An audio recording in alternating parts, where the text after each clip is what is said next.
gbogbo ẹ̀yin ọmọ ọ̀dọ́ tá a jọ ń káàkiri ọ̀dọ́jọ́ ni wá ẹ má jẹ́ kí a fi àyè gba Fúlàní lórí ilẹ̀ àwọn bàbá wa ẹ má jẹ́ ká bú ọba mọ́ ẹ má jẹ́ ká bú jòyè mọ́ nígbà tá a la fẹ́ jà fún àwọn ọ̀rẹ́ wa táwa ń kọ́kọ́ ń bú ọba tá à ń bú jòyè èmi náà ṣe bẹ́ẹ̀ rí bọ́mọ pẹ́rẹ́ àmì padà ẹ má jẹ́ ká bú àgbààgbà kankan mọ́ ẹ má bolóṣèlú kankan àwọn ẹ̀rù kálukú ń bẹ̀rù wọn ò lè sọ̀rọ̀ ọba ò lè sọ ìjòyè lè sọ ẹ jẹ́ ká ronú ẹ má jẹ́ ká bá àwọn bàbá jà mọ́ ẹ má jẹ́ á bú wọn mọ́ ẹ má jẹ́ á ṣe wọn ra wọn ara pẹ̀lú wọn àwọn àgbà tó bá jó lóṣèlú tá a bá fẹ́ kọ́ rẹ̀ wá lọ́wọ́ á gbé wọn mọ́ra á gbé wọn mọ́ra ni à ní bú wọn mọ́ ẹ má jẹ́ á ṣèjẹ̀gbọ́n ẹ má jẹ́ á dàlúrú a lè gba ẹ̀tọ́ wa láì ṣèjẹ̀gbọ́n a lè gba ẹ̀tọ́ wa láì yìnbọn a lè gba ẹ̀tọ́ wa láì dàlúrú gbogbo protest mo ṣe ní ìlú Nàìjíríà mi ò rí ibi tí mo ti ẹnìkan lè sọ pé mo pààyàn tàbí mo jó nǹkan náà tàbí mo bà nǹkan jẹ́ mo lọ písù torí pé olówó lèmi náà tí ò bá sólówó lára ń dì mọ́ gbogbo nǹkan tọ́lọ́run fún yàn lọ́lọ́run fún mi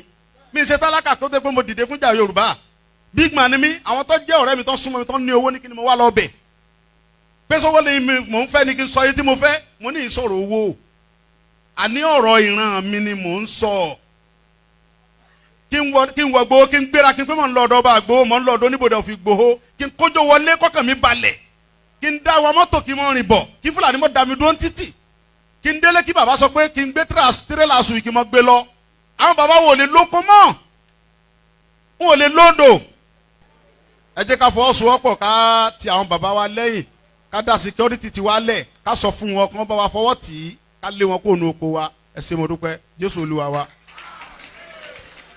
That's all. But there seems to be some confusion in Yoruba land. I see that maybe perhaps the generality of the people do not feel as passionate about self-determination. And secondly, there is all kinds of positions. Afenifere is talking about restructuring. You are talking about self-determination. You don't know this. You don't know the nature of the Yoruba society. You don't. Most of the young people, and they are the majority in Yoruba land, want the self-determination of their Yoruba nation. That's the truth of the matter. That's what is keeping the movement going. And they are also doing so in the diaspora. Yoruba young men and women all over the world want their own country, separate from Nigeria. You cannot deny that. No matter how much you want to pander to the government, you cannot deny that.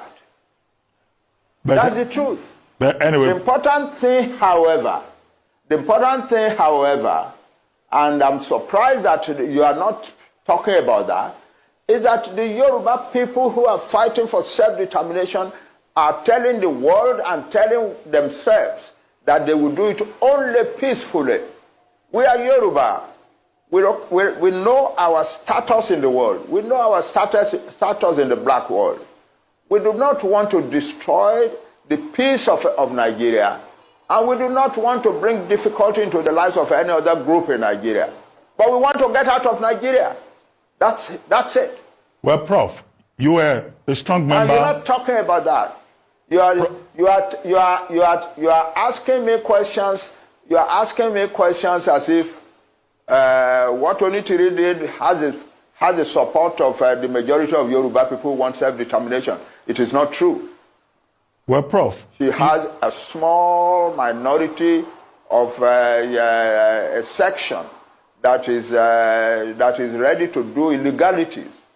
A year ago, they went and attacked a radio station in Ibadan, and so on.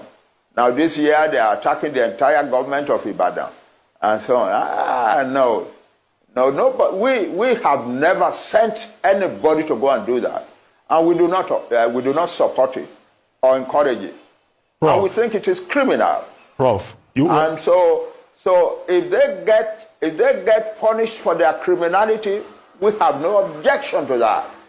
Prof, you are a strong member. You cannot, because of them, generalize opposition to self-determination. You cannot. Well, Prof, you are a strong member of the Unity Party of Nigeria, also a very strong member of Afenifere. Afenifere is talking about restructuring. You are now talking about self-determination. What is the difference, in these two ideological positions? Yes. our fathers in Afenifere are doing the right thing, talking about restructuring so that we can go back and live our own life the way we used to live it prosperously. They're doing the right thing. There is nothing wrong with that. But we, another group of people, larger in number than they, are now saying, no, self-determination is the answer, not restructuring. Why? Because when you restructure, you are still in Nigeria. The people who are coming and disrupting your life and destroying your farms and killing your women and raping your mothers and daughters and so on are still Nigerians. They still have a right to come to Nigeria. The only final solution to that is to separate so that you have a separate Yoruba country where we can make our own laws and so on, where to which we admit only people we want to admit. So nobody can claim that they have a right to come to our land. They don't have such a. But as long as we are in Nigeria, no matter what restructuring is done, they still have the right to come to our land and do the things that we are doing. Nobody is talking about the fact that most Yoruba farmers have been driven from their farms. I am not hearing that. I'm hearing only about government. I'm not hearing about people. You are not talking about the fact that most Yoruba farmers have been driven from their farms and that the Yoruba nation is in danger of famine upon famine upon famine for years and years to come. You are not talking of the fact that the Fulani declared war on Nigeria on the 24th of January and 26th of January and said that Tinubu is not our president. We are going to Aso Rock. We will take over the seat of government there, and we will use this place to organize the conquest of the rest of Nigeria. You're not talking about that. You are not talking of people who said, no Fulani man must be arrested for the bomb in Ibadan. If you do, you will have bombs in every town in Yoruba, in Nigeria. Nobody is talking about that. Nobody is talking about the sheer insult of living in a country where some people are treating the government like that. You are talking about Onitiri and so on. Why do our...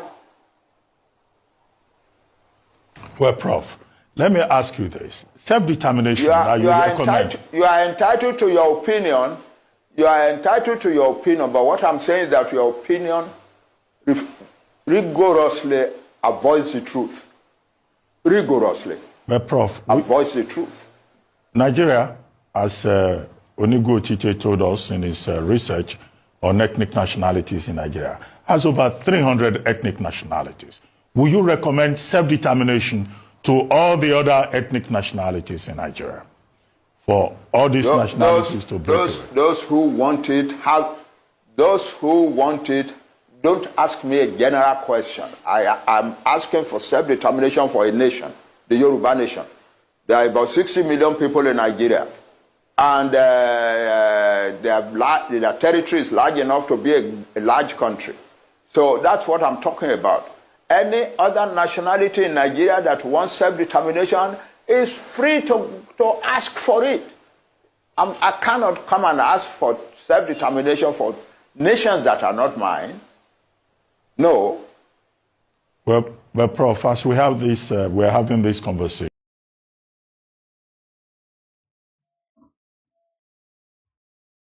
That's all right.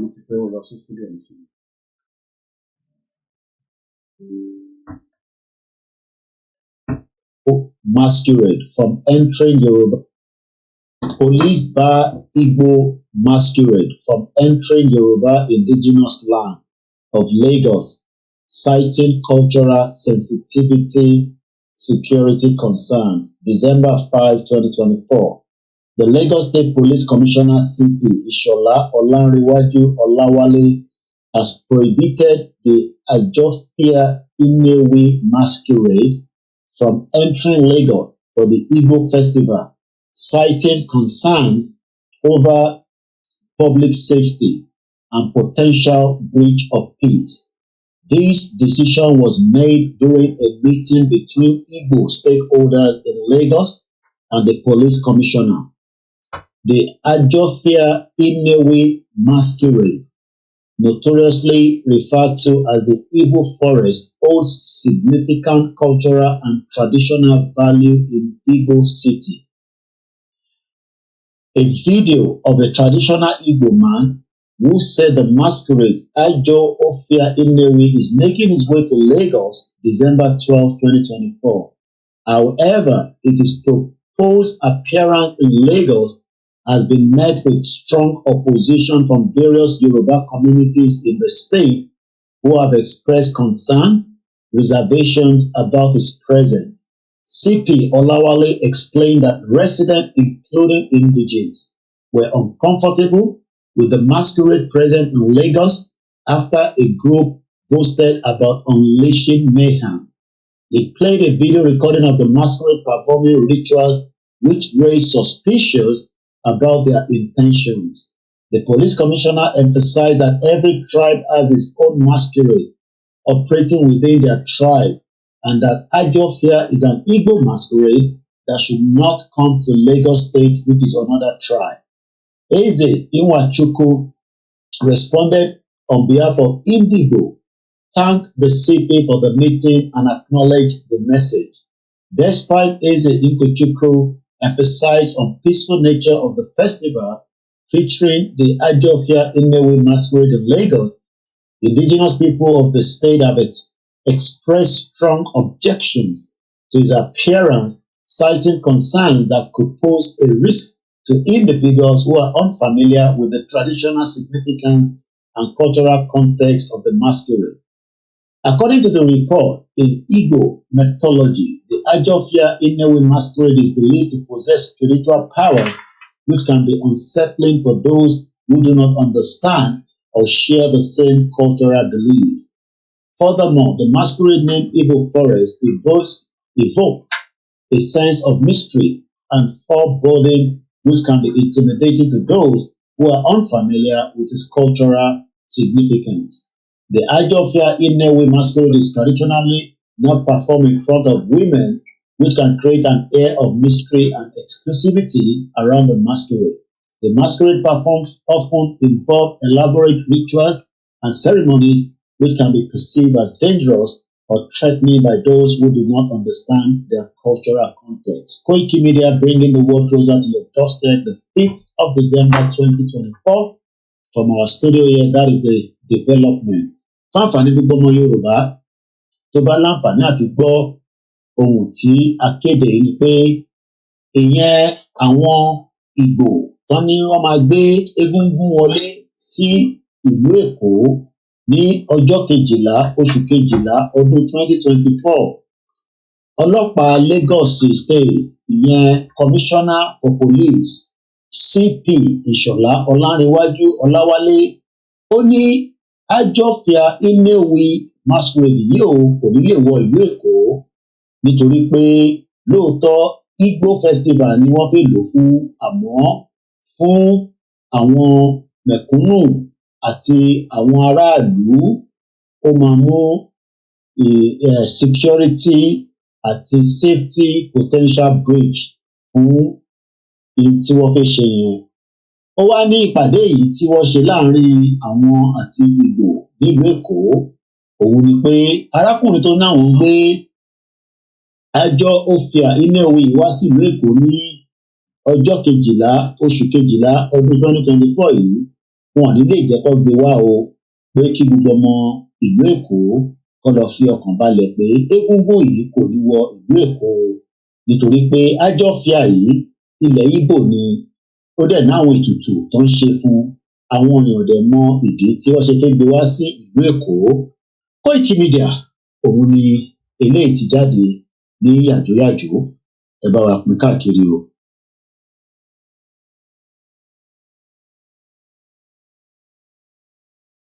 offering special services. Gatwick Express, Southeastern, Southern, Thameslink are all offering, and they are experiencing minor delays there as well. That aside, all the others have good services. So please check before you leave so you don't miss your appointment. But it is still ready. You can at 11 o'clock exactly. And let me see whether I can bring you some of the excerpts of what is happening. From Nigeria, at least 10,000 people have died in military custody since the Boko Haram conflict in northeast Nigeria began.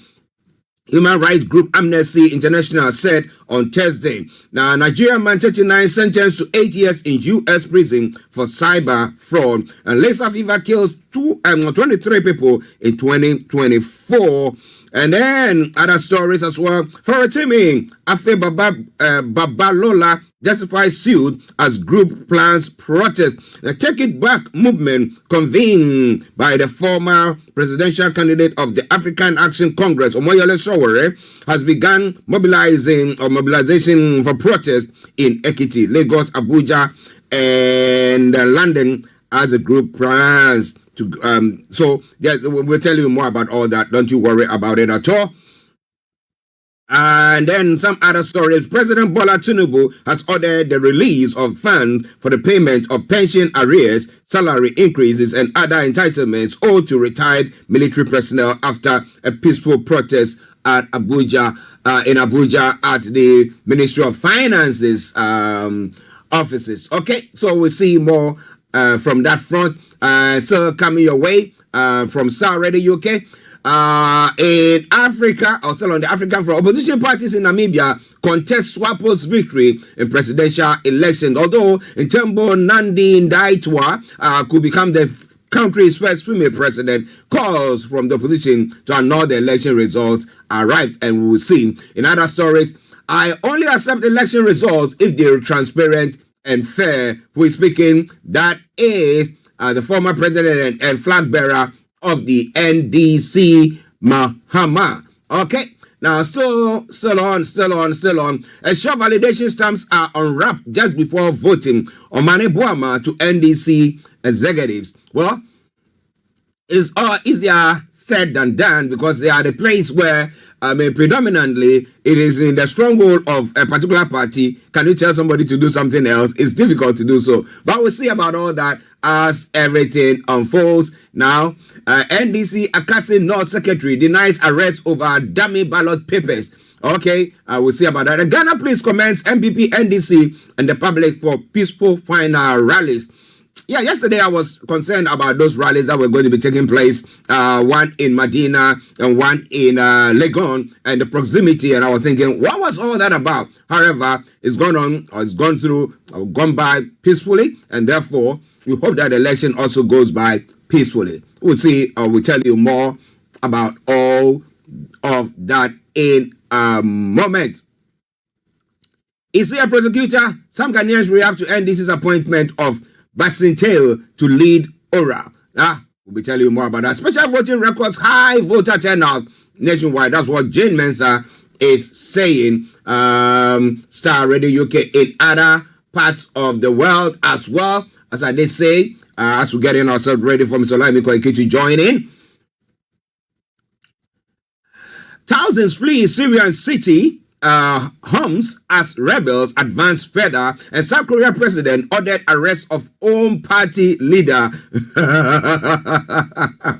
It doesn't fail to surprise me there. A new voters release as NYPD enhanced insurance boss killer. Now, why did the person go on? And if you look and listen to the stories, the bullet is, inscribed on it. That is his mind or his thought why he did so. Well, when you have the insurance companies, oh boy, when they are selling the policy, heaven and earth, they'll promise you. The moment something happens and now you need to cash out, oh boy, you don't want to know. Then they'll throw in everything. Did you see that small print there and that one, all the clauses to make sure they frustrate you. Maybe the guy was frustrated. They've not arrested him yet. But if he has, what actually pushed him to that? We'll be telling you more about that. Bishop Adeshina, massive good morning to you, my bishop. And kudos to you too for the good work that you are doing there as well. And to all your colleagues at the RBS office in Lagos, Nigeria, we salute you. And thank you very much for joining in. Star Radio UK. Which happens to Olaimi Koiki joining in any moment from now. He says, my regards.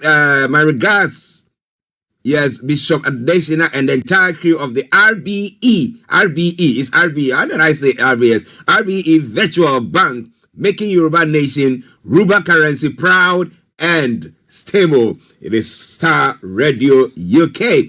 RBE. All of you there, your colleagues there, we salute each and every one of them.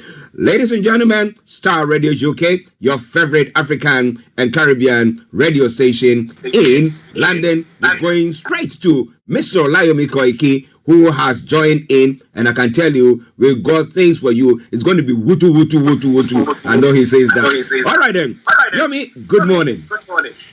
Well, a very good morning to you, Mr. Archie, and a very good morning to all our listeners around the globe. And welcome once again to the finest African and Caribbean radio station in London, where myself and Archie will be taking you to some of the development and the news and the update coming from Nigeria, both home and abroad in Africa, Asia.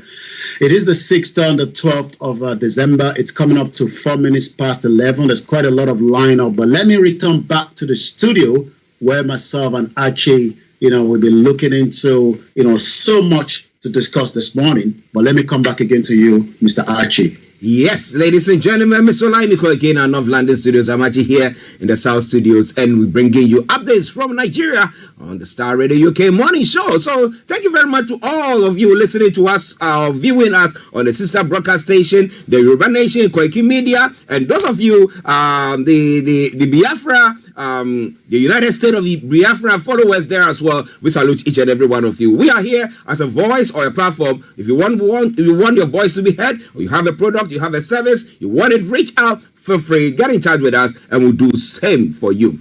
All right then, Yomi, how are you? How is the family? How is the preparation? I know the Christmas preparation is going on seriously. The kids, they don't care about whether daddy's got money, mommy's got money. They want what they want. Tell me more about that before we come to Nigeria. Well, you're quite right. I'm sure quite a lot of us will be looking at our paycheck and then asking how do we split it out in the winter where, you have to increase, more heating. The children start telling you their demands.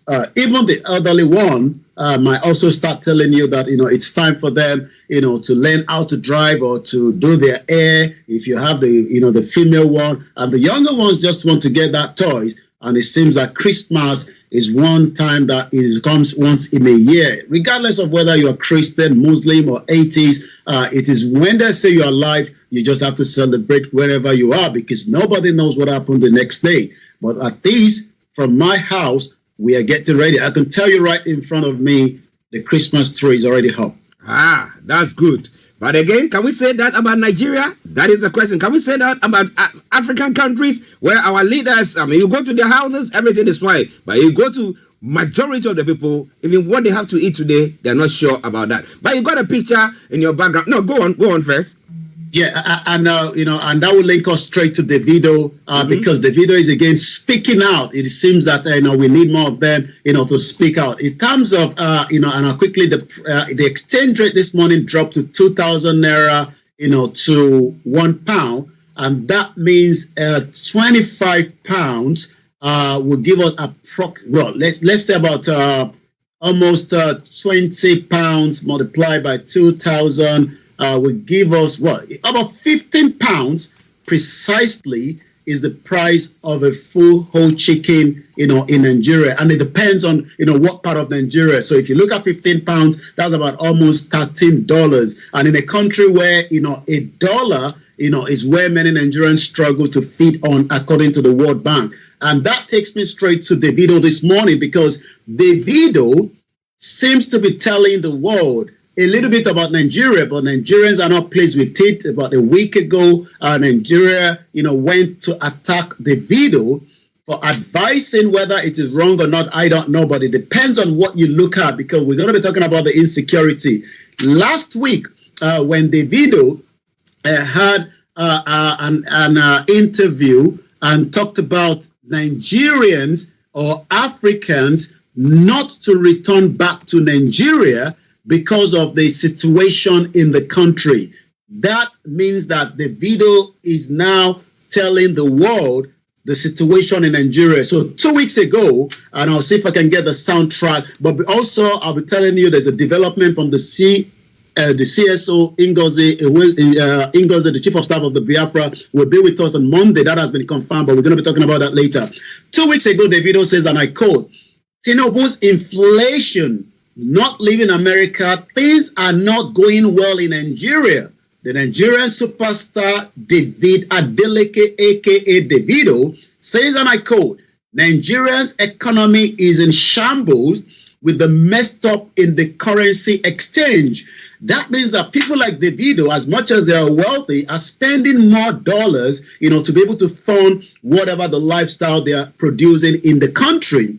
And that also means that, the government came for him. Many people came for him. Leave America, go where? In broken English, Davido says. To be honest, it is not cool back home. It is extremely hot back home. The economy is in shambles. I do my part as I am an ambassador. When I go home, I'll probably not film where things are not going well. But this morning again, Davido seems to be telling Nigeria that we lack the good leader. And the headline is coming from all round the clock, says, what Nigeria lack is good leaders, coming from Davido Adeleke. The Nigerian superstar says, and I quote, that has emphasized the critical role of effective leadership in driving Nigeria and Africa to the greater height.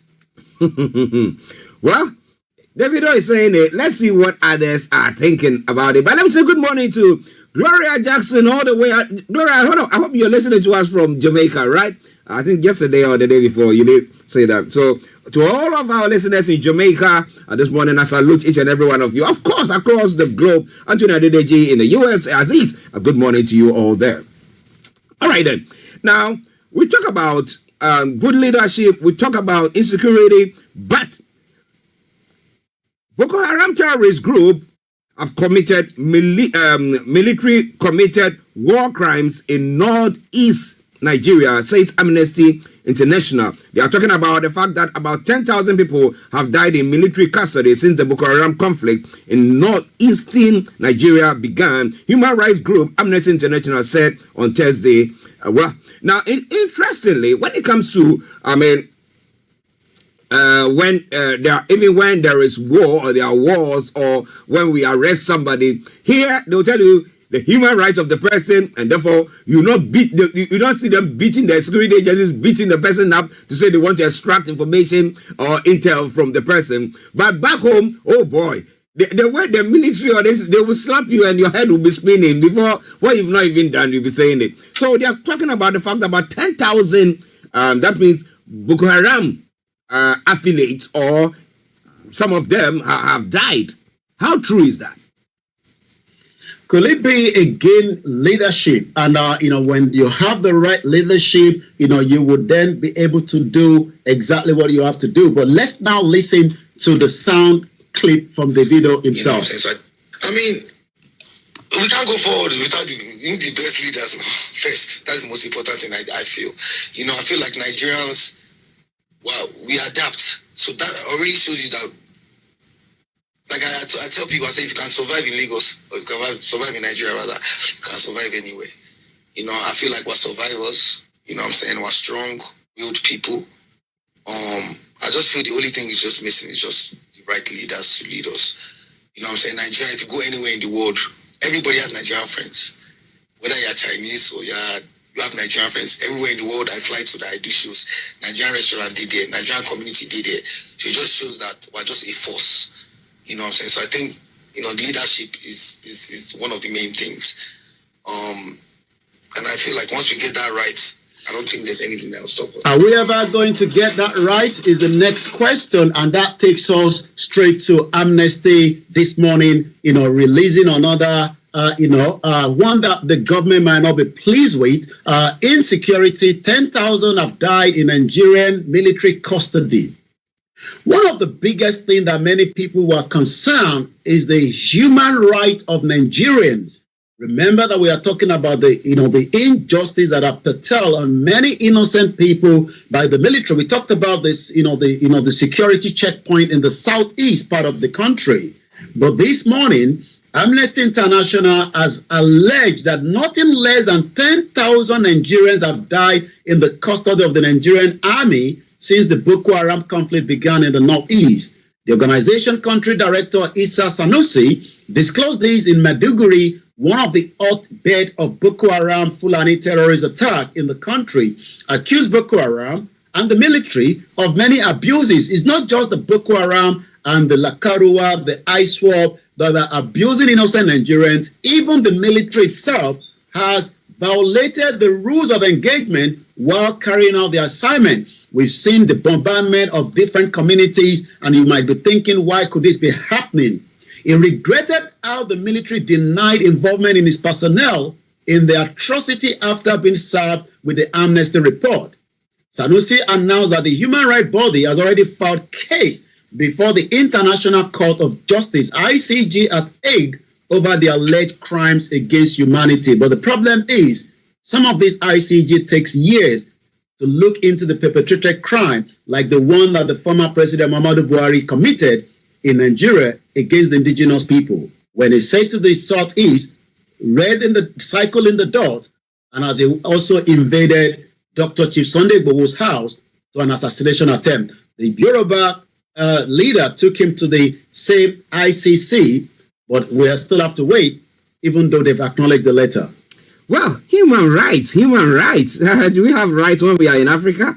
Is there a proper rule of law? We talk about democracy, we talk about rule of law, blah, blah, blah. But when it gets to the nitty-gritty, you say that nothing of the sort is happening. Shemeyu Adeyemi, good morning to you. I hope you're doing very, very well. He said he's listening to us from Washington, D.C. Hey, that means that you've not slept.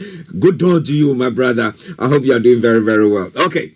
Well, listeners, Star Radio UK, your favorite African and Caribbean radio station in London. Mr. Olaimi Kweki in North London studios. I'm actually here in the South studios, and we are bringing you all that you need to know when it comes to the issues going on in Nigeria at the moment. Now, let's move on. Take It Back movement convened by the former presidential candidate of the African Action Congress, Omoyele Sowore, has begun mobilizing for protests in Ekiti, Lagos, Abuja. Now, Yomi, I remember what brought about Sowore's arrest then during Buhari's time. I think he just loved to be arrested all the time anyway. Sowore is our good friend on the network here. Yeah, he loves to be arrested because he flew out of America. Even after he left Nigeria, to return back, he was almost detained at the airport. There was hulala. He was left, but it seems that he's calling for another, protest that might be coming up on the 10th, which is 4 days from now. The question is, what is the reason behind these new protests? The reason is got to do with the Afe Babalola and Dele Farotimi we talked about it yesterday. And this is generating a lot, the defamation of character, is it right to be done? Well, some says that since, the book itself was read all over the world, that means, Afe Babalola have the right to bring him to Ekiti State where judgment needs to be served. But people like Sowore think that the authority, especially the police, are being used to square things out. But it looks like Afe Babalola is the one on the left-hand side of the screen, and Dele Farotimi is the one on the right-hand side.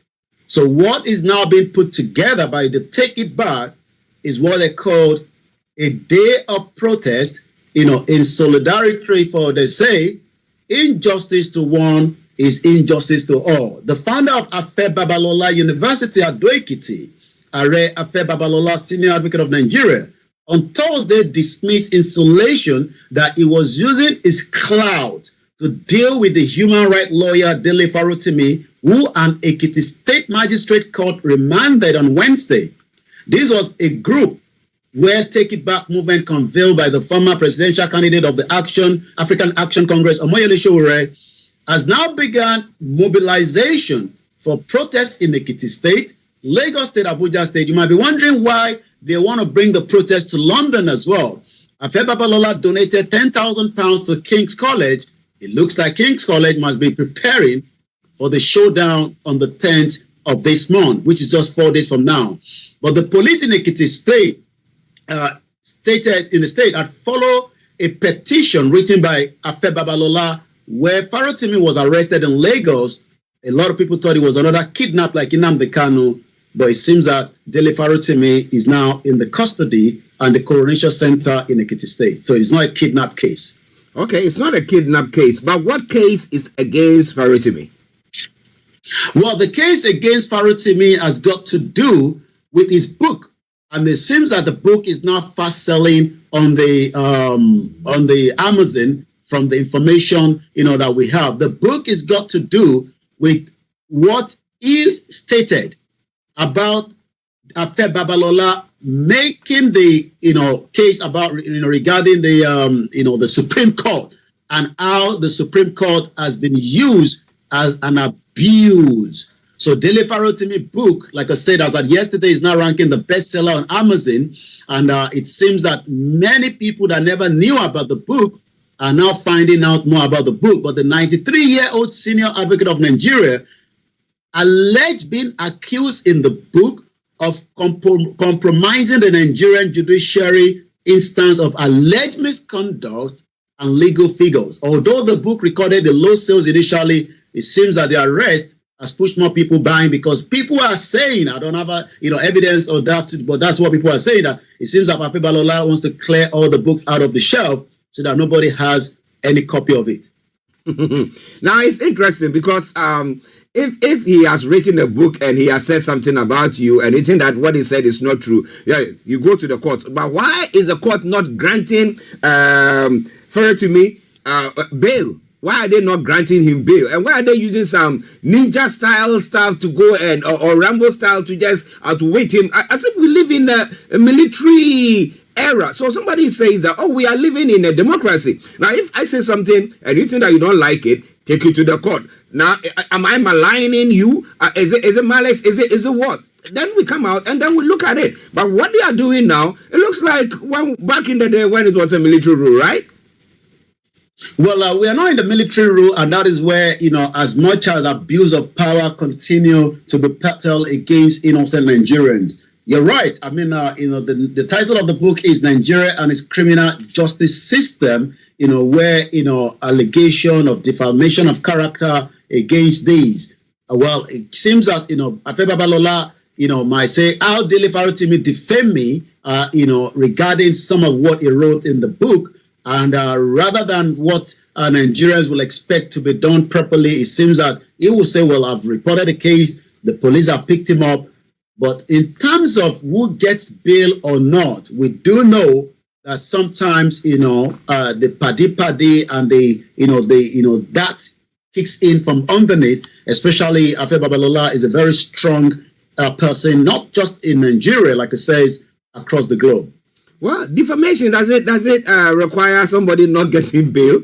And does it require people using Rambo style? Well, with what they are doing now, they've automatically publicized Farotimi's book, and virtually that's why it is just going off the shelf when it comes to Amazon. But if you have not gotten it, get it and let me have a read as well. It will be quite interesting. Vicky Newton, good morning to you. Now, yesterday we did talk about the fact that the military pensioners had encamped around the finance Minister of Finance office in the federal capital.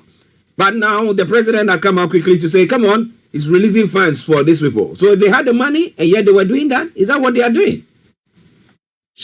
Well, at least, it seems yesterday you were asking me if any development or any update was coming from the federal government regarding, the military personnel, those retiree that, money has not been given to them.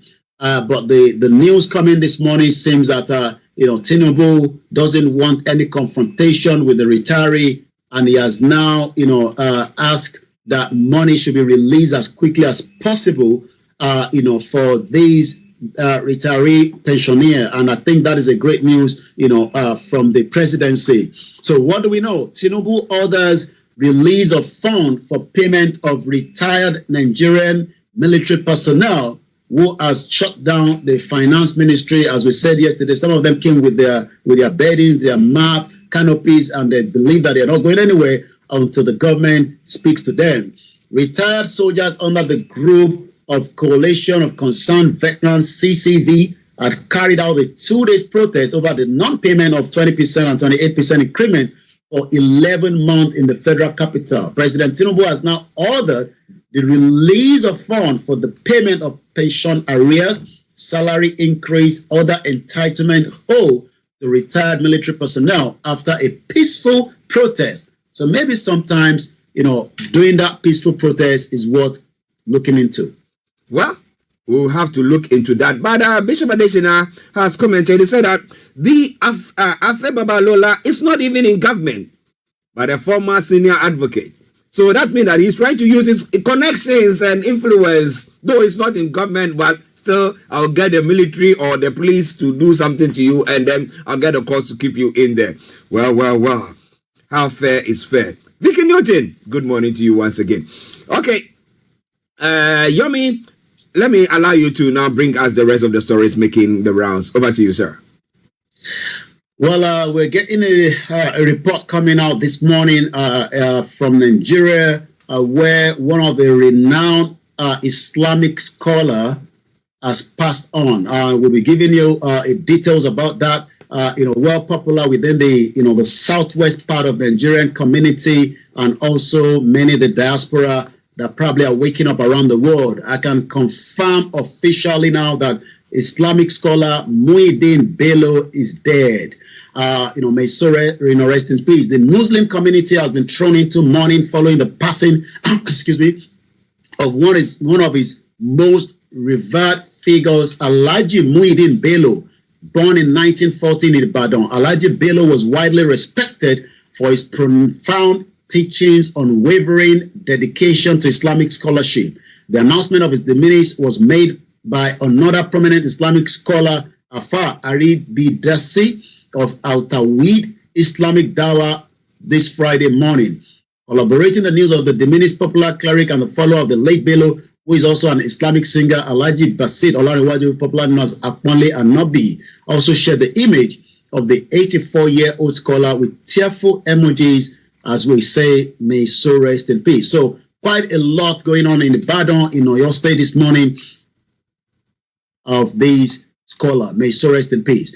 Let's come back to some of the other news coming out of Nigeria this morning again, as we go back to the insecurity.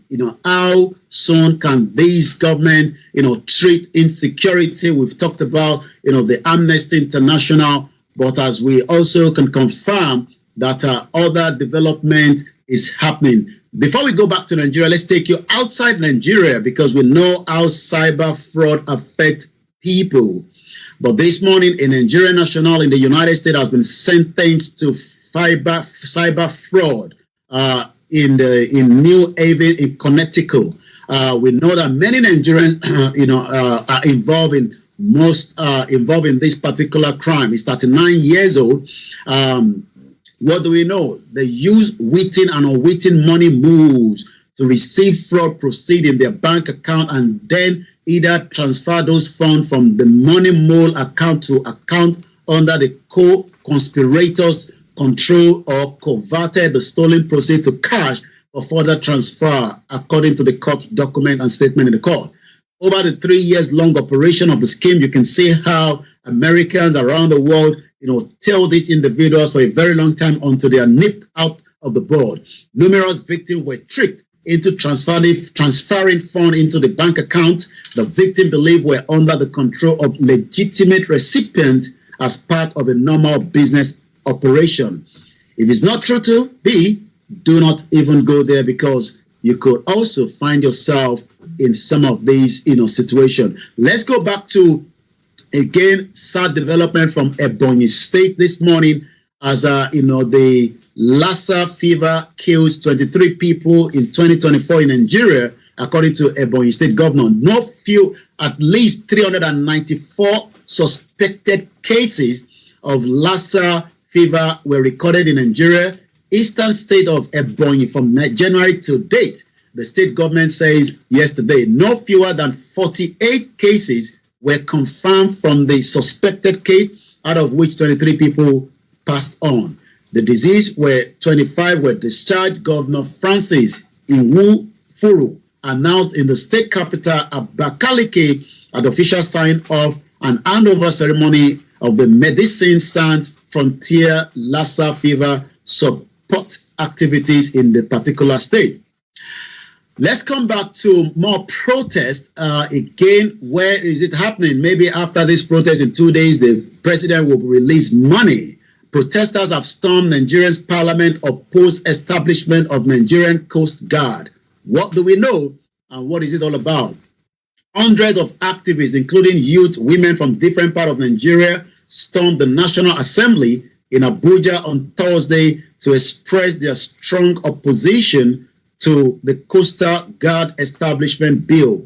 The bill that was sponsored by Senator Wasiu Eshinlokon, APC Lagos, seeks to create a dedicated Nigerian Coast Guard responsible for securing the Nigerian maritime zone. Some civil society organizations had argued that the bill is an attempt to amend the Nigerian constitution through the back door. You see, the problem that we have in Nigeria is when the senators do not allow the public forum, the public debate before they go into their chamber and try to amend and change the constitution. Buhari tried, to make, the waterways and forced everyone on it, the Ruga and many other situations. But it seems that some of these protesters think that the Nigerian constitution is being amended through the back door by creating another arm of the armed forces. The one that the bill will lead to proliferation of armed forces in Nigeria, a situation which they say could escalate in security in the country. At exactly 11:30, as we continue to look into some of the news development, as we talked about death in Nigeria by the Nigerian military, Delta Okuma community leader Pa Ogoroko was tortured to death in the Nigerian military detention. Many Nigerians are in detention, and you might wonder, what this government would have to do to review, the prisons across the country and find out who is innocent and why they've been spending 2-3 years without even being taken to court, while we have criminals that are moving around in SUV and even ordering food from abroad. What do we know about this story? The detained President General of Okuma Community in Ugali South local government area of Delta State, Nigeria, Pa James Achowuko Ogoro is dead. And there's the picture next to the screen on your left-hand side. Ogoro, one of the community leaders, was arrested by the Nigerian military since August 2024 this year, reportedly died in the military detention on Wednesday this week following excessive torture, alleged inhumane treatment, according to the investigative news outlets. Pa Ogoroko's death was announced yesterday by the leaders of the Okuma at the emergency meeting at the community. The community leaders also decried that another detained leader, Pa Dennis Okubaye, is presently battling with a life-threatening ailment. These are the tensions that many are experiencing on a daily basis. Some of them are being dealt with by the military. We've seen the police being dealt with as well. But for how long can we continue to see innocent Nigerians? And even some of these do not believe that Nigeria needs to be de-amalgamated, like those that believe in the de-amalgamation, of Nigeria to have their own independent, sovereign state, according to the United Nations, article. But again, as usual, you can see that injustice to one, and we hope that the country, the president and the authority, the chief of staff will be looking into this particular development. Local security guard fake own kidnap in Nigeria. It seems that kidnapping is a big business. So if you can come out and say, well, I've been kidnapped, people can donate money and you can go on a different lifestyle. But that will send a different signal to many that are kidnapped officially, and we might not know whether you are kidnapped or not. So what do we know about this story development this morning? A man has now been arrested for allegedly faking his own kidnap in Nigerian southern state of Edo. Akpo Ede, a 35-year-old local security guard at the rubber estate in Oshe River, Ofia Southwest local government area of the state, was nabbed by the operatives of the Southwest Security Outfit, codenamed Amotekun, after he demanded 50 million naira as a ransom from his employer. I come back again to you. Imagine if I have to go on a kidnap free and I have to tell Star Radio UK to pay £10,000. That's the equivalent of what we're witnessing in Nigeria. So it looks like austerity is pushing people to all manners of crime, but this should not be something that Nigerians should go into. Well, ladies and gentlemen, Star Radio UK. Mr. Olaimi Koike in our North London studios. I'm actually here in the Stars studios, and quite interesting updates from Nigeria. The person who wants money, Abi, is desperate. Desperate measures. Desperate situation calls for desperate measures. But we're going to be going to the United States of Biafra. We're going to go to that place. But there was one other story that talked about was that this, the CDS is saying that they need more than military action to attain national security. And it's quite, so is it, what do they really want to do now? Do they want to have, yesterday we did talk about that, we were talking about the fact that even those who are informants to the security agencies, how protected are they? How well protected are they? Or like we saw in the Southeast where somebody informed the security agencies, they came and whatever, attacked these people, finished them, and then the next moment when the military or the security agencies left, then they came back knowing that that person, whether it was him or not, killed the person or arrested whatever they've done with the person. So what is the CDS saying there? Well, the Chief of Defense Staff, General Christopher Musa, has stressed that the military actions alone cannot achieve national security in Nigeria, and that is a big one. We have talked about it. If Nigerians are not given the leverage, to communicate and give intel about, insecurity within their areas, whether it's a low crime, high crime, then it will be that the Nigeria security will still be something that will not be resolved even with this administration. According to the Chief of Defense Staff, General Christopher Musa, to him, military action is just only 30% of what is needed to attain the national security, while the remaining 70% depends on a political, social, economic intervention. General Musa stated this at the roundtable discussion. The problem we have is many roundtable discussions went through Buhari and Yemi Osinbajo. It was a total chaos, a total failure, because the former military general could not even protect his own state, where we saw attacks and multiple attacks within the surroundings. So the CD who spoke on the team, the national security and the national interest. How many Nigerians still have the interest in Nigeria to report things that will be of the national security for every one of us, especially when you have porous borders? We have people that are, moving in large quantity, and people have reported them, and the community get destroyed. It seems that somebody within the military itself, as the late Malafia says, Nigeria remain that crime scene. And when we go back to listen to somebody like, T.Y. Danjuma, it tells you that if you still rely on the Nigerian military, T.Y. Danjuma told us this many years ago, that do not, and this is exactly what T.Y. Danjuma told us some approximately few years back during a gathering somewhere in Plateau State, I guess, and the sound clip for that is this.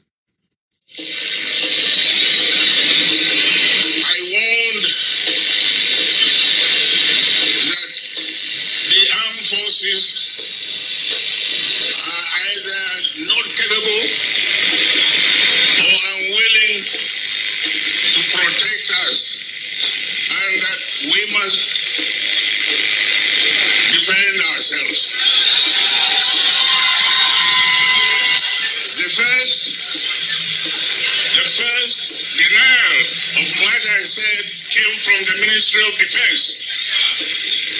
They said I was lying. And they set up a kangaroo board of inquiry to investigate the truth or otherwise of what I spoke. and they invited me to come and testify. I did not go. They wrote that report which said that I was only speculating, that there was no evidence. And now there is evidence. The whole country now is being run and overrun. They are trying to recolonize us and take over our land. Can I allow you to defend yourselves? And that was T.Y. Danjuma re-emphasized that even though he was called, he never even answered the, whoever was calling it. Imagine if this calling was from Southeast or the Southwest, you are being called and you are not answering to that call. You can imagine what would have happened. You would have been hearing python dance and crocodile movement and all kind of invasion to people where we looks like much more, the other ones are more superior because you just had him saying that he was called and invited. Yeah, it didn't. And it doesn't even could not be bothered. Yeah, for sure. So if some people in the Southeast or the Southwest are saying that, look, we think you are being marginalized, then do you think they are lying? Well, Ngozi has finally spoken, the chief of staff of the Biafra, United States of Biafra in exile has spoken. Now, I was asking the question, whilst I was pondering on it, I was asking the question, has any country acknowledged them? Well, that is something that, they would have to work on, quickly. And, by Monday, because I have been able to get what I can call an official confirmation from the government of the Biafra on the USB that she would appear. And I'm just trying, to bring, because we have to, change the background so that people might not think that the person we're talking about is the one behind, that she would be available to speak with us on the question that you've just asked regarding, the government in exile, what they are planning, what next, the countries that we have to give them the recommendation and all that. So we've been able to secure, the chief of staff, Ngozi Orabo Eze, will speak to Star Radio UK at 11 a.m. London time in the morning on Monday. So make sure you tune in, and there will be quite a lot of lineup to, what she might be able to share with us, especially, development with the Prime Minister Simon Ekpa and what next for the government after the beautiful outfit from what we saw in Finland. So let me come back again to you in the studio, Mr. Archie.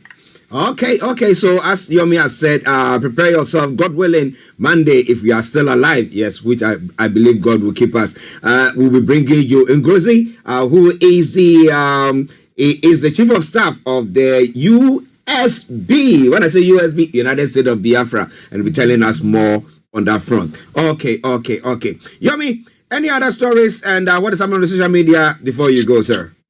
Well, the social media is always busy. Let's look at some of the headline. Real Yoruba says, are we ready?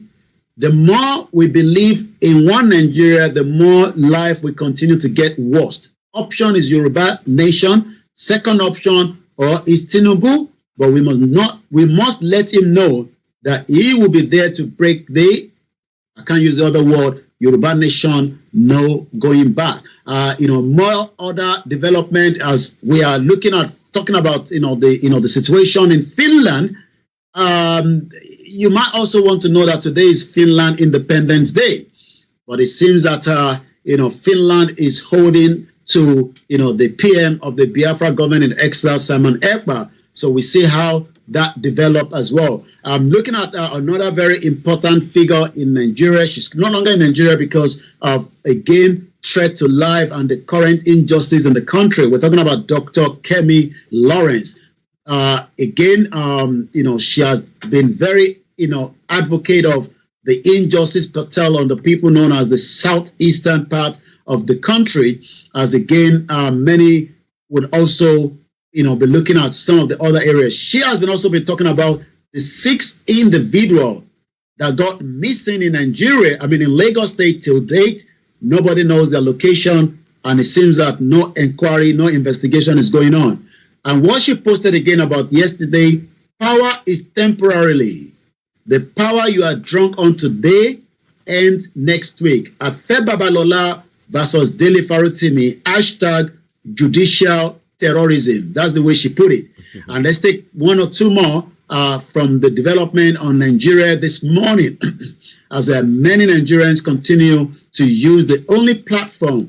Remember that we still have those that are still, with the bringing on the constitution. Indidi Uwechukwu says the colonizer is nothing but a thief and a murderer. These are part of the, the Ninas.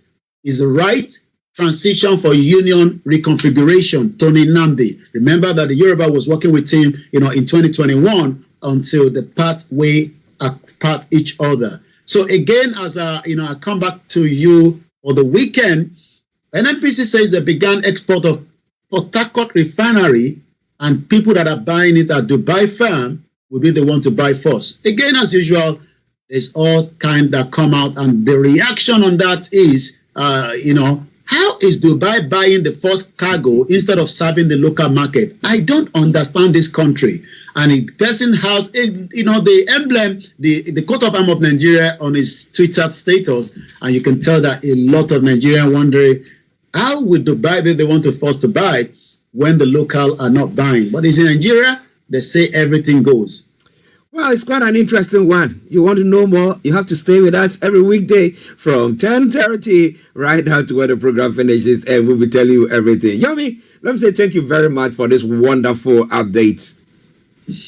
Well, thank you so much. We'll be back on the Monday morning for the more news update on the network. But stay with us over the weekend. My name is Olami Koika, and thank you so much, Mr. Archie, and all our listeners from different part of the globe this morning and the afternoon, wherever you are, because Nigeria is 1 hour ahead of us. Bye for now. Bye-bye. Okay, that has been Mr. Olani Koiki bringing you updates from Nigeria. It is Star Radio UK. 13 minutes to 12. We've got lots to bring your way before we bring the curtain down. Let me announce that the lines are open. If you want to hop in, feel free to do so. Call us on 0208 133 225.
Happy Friday. Mo kí ẹ̀yin èèyàn wa pé ṣe dáadáa ní àtúnláǹfààní àti pàdé lénìí. Mo máa kí yín pé a kú ọlá Jímọ̀, àdẹ̀kù bí ọ̀rọ̀ ìlú wa tí gbogbo ẹ̀rí bó ṣe rí bó ṣe ń lọ. Mo dúpẹ́ lọ́wọ́ èèyàn wa tí ẹ tún láǹfààní àti darapọ̀ mọ́ wa lórí ìkànnì wa. Mo kí wa pé thank you so much for joining us on the Friday. Netomoke Abdullahi, Kunle Shita, and everyone that have joined us as we've just completed the first hour on the Star Radio. And like we said, the Chief of Staff of the Biafra government in exile will be with us Monday morning, God willing, where we will be looking at, some of the development from their end. But we are still here on the Yoruba Nation campaign. And we will continue to use our platform to educate and give, hopefully the presidency will listen to us, which is the key. We want the presidency to listen to us so that we can be able, to have a peaceful dissolution of Nigeria. But keep up our current week. From Kelvin, shout out to you and many more that have joined us as well. Well, as you all know, what we do here is talk about Yoruba nation, and that is the only thing we talk about. And many people do not know what Yoruba nation is all about. So it's all about the right of the Yoruba people to exit Nigeria. It's not calling for war. It's not, calling to anything more than the right. So if you're one of those that have never loved what we do for whatever reason, it's understandable. And we cannot, think more than why you don't want it to happen in your lifetime. But why we want it to happen in our lifetime, we will not stop engaging the federal government peacefully. Because some might say it has to be violent, but we believe that it can still be done peacefully, which is the reason why we are doing what we are doing. I'm doing some movement as we are moving things. It's a mobile studio. I'm sure most of you know that. And so that means that after the Star Radio UK, I move things around and we adjust things as well. The 1999 Constitution is a fraud. It doesn't support the Yoruba. It doesn't support any Nigerians. And that is the reason why. So let me appreciate us again this morning, this afternoon, wherever you are watching this platform. If you are new to this platform, help us to share our program and invite others to join us as well. What we do here is all about, discussion of, I think you just put it, happy the Naira is gaining value. Really? Well, I think it was 2,200 yesterday. It's about 2,000 this morning. So maybe that is why he's saying so. Column for Babawa, CEO Shalaisi. Maybe that is why he's Mokibobolen can say. Bear with me. There's a lot of few adjustments. So let's first, don't worry, I'm not going on a short break. I've had my breakfast, and that means we will continue the program as much as I can. I don't know where we're going to start from, but we're going to stick to our discussion on peaceful dissolution of Nigeria, which is the area that I want to focus on for the next few more weeks. So Nigeria needs now the courage to dissolve peacefully. Canada, the Biafra land nationalism and the self-determination is self-funded collectively with the sweat, tears, and blood, labors, and struggle of hard-working diaspora, foreign exchange, and human resources overseas. Very important that our people back home understand that funding a project like this is quite, big. And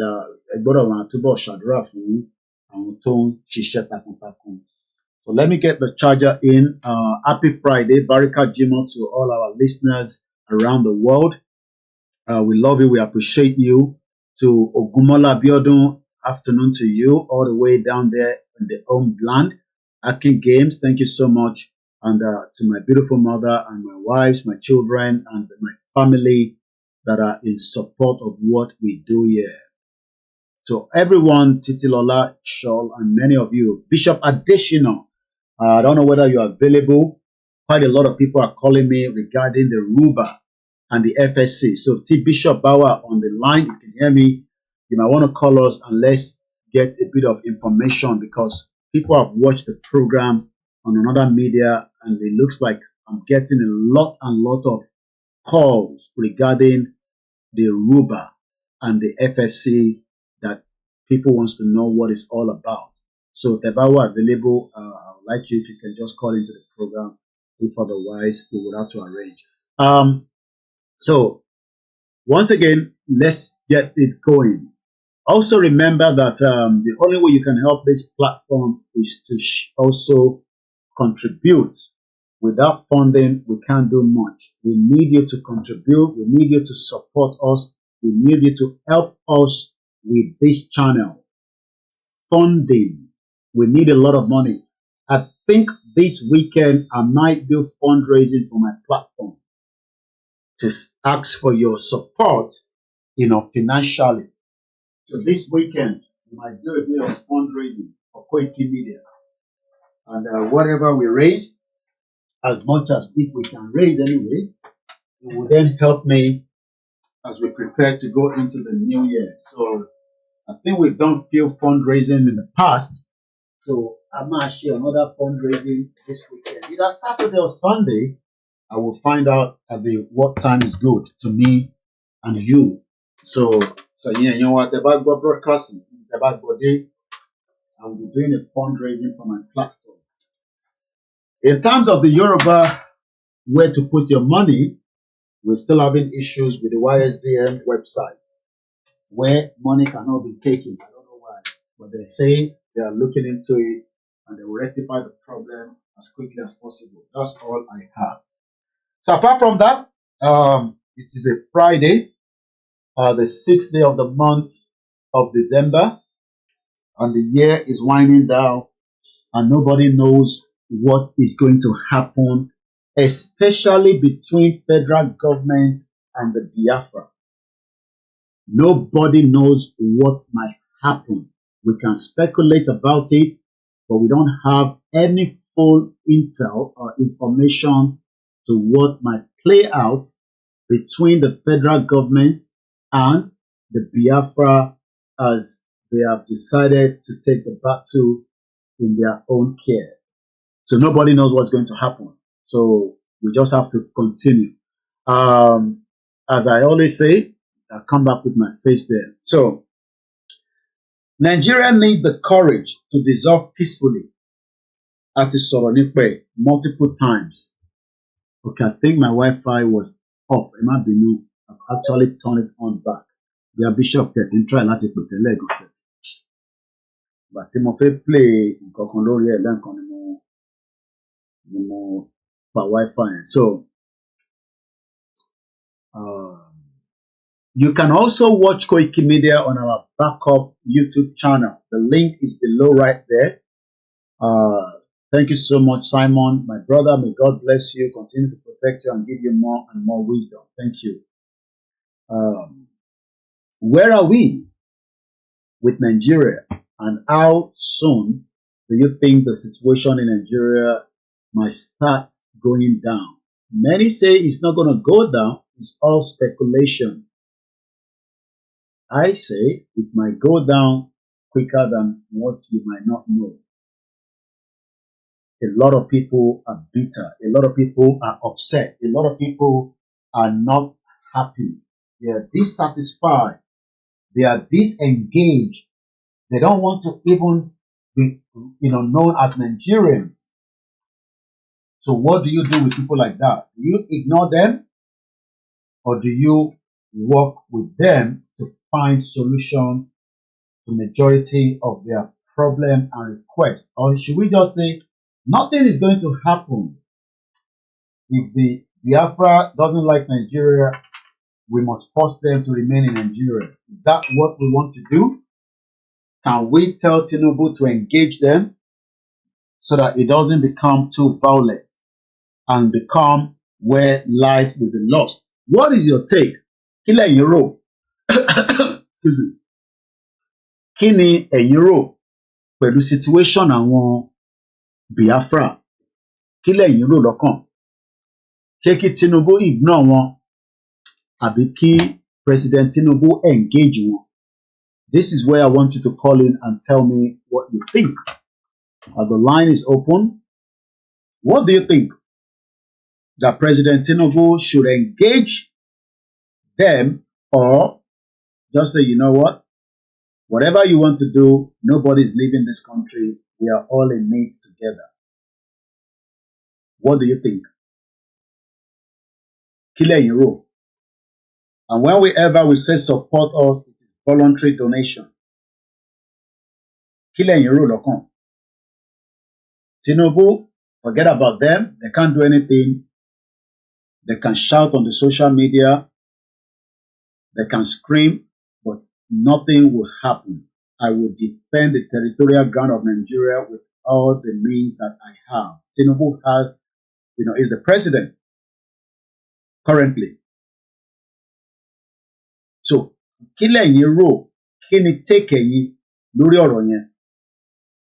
Friday, the 6th of December 2024 is coming up to 2 minutes to midday.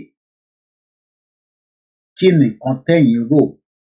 Should Tinubu start talking to the government of the Biafra, or should he just ignore them and say they are time wasters and nothing is going to happen and nothing will happen? What about if something happened and it end up affecting all other Nigerians? Because whatever is going to happen will trickle down to every part of Nigeria, especially in a tense situation. If the Northerners, for whatever reason, are not being given more chance in the southeastern part of the country, the Yorubas are not given more chance because situation there is arising very fast. Are the North going to react as well? Are the Yorubas also going to react to the Igbos in the southwest part? Especially there is already tension between Yoruba and the people of Biafra in the southwest part, whether Lagos, Ogun State, Ondo State, or Ibadan. Do you think that the situation can change? Let us remind ourselves that it is only one small thing that sparks and it can erupt to every part of the state. Mukiyawa Grandma Fatusi Elizabeth Akola Jimoma. Kile Yoro. Or you are just thinking that nothing can happen and nothing would happen. Tó bá wá lọ ṣẹlẹ̀ ńkọ́? I am not talking about the Yoruba nation. I'm talking about people that have already made up their mind and they've done what they call restoration. Kí ni ẹ̀yin rò? Do you think that Tinubu should engage them or ignore them? Ṣé kí President Tinubu engage àwọn Igbo tó náà àwọn ti gba ìlú wọn, àwọn ti kúrò ní Nàìjíríà, àbí kókò sọ pé because some people they always type and say they play. Ṣé tí the play bá lọ di problem ńkọ́, kí la máa ṣe sí? What is the plan? Because these set of citizens, as they call themselves now, are saying that we are not Nigerians anymore, and I am asking that should the president engage them or just look at them as bunch of, in the mouth of the presidency, fools, that they are wasting their time. Mukia Mudukwe Ola Bello, Akupalemo weekend. Kolon Foriji Babawa Ajani Bello, tó jáde láyé, bàbá oníwàásí àgbáyé.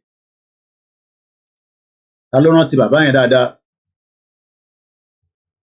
Ajani Bello, wọ́n náà jáde láyé láàárọ̀ yìí. Ajani Bello, oníwàásí àgbáyé. Bàbá yẹn bá ṣe wàásí, yẹn bá gbọ́ wàásí bàbá yẹn. Wọ́n sọ̀rọ̀ nípa oríṣiríṣi. That's the reason why we say we are only here for a short period of time. No matter what, everybody needs to play their role. Ikú, death. Ajani Bello is well known around the world. He has talked about many things, but death has now taken him away. I'm trying to see if we can get one of his lectures. And I guess I have one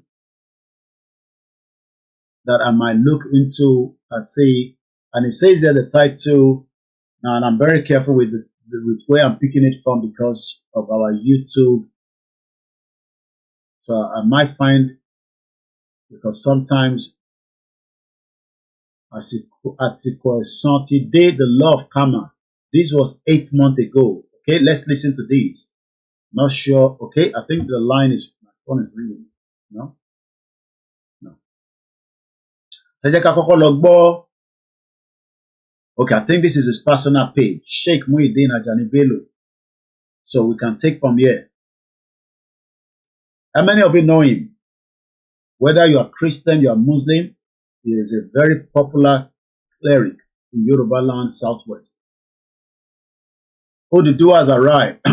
Moki, there is a real engagement going on right now, and it isn't a good news. And you also went further to say Tinubu has already engaged them at Odigbo. Hope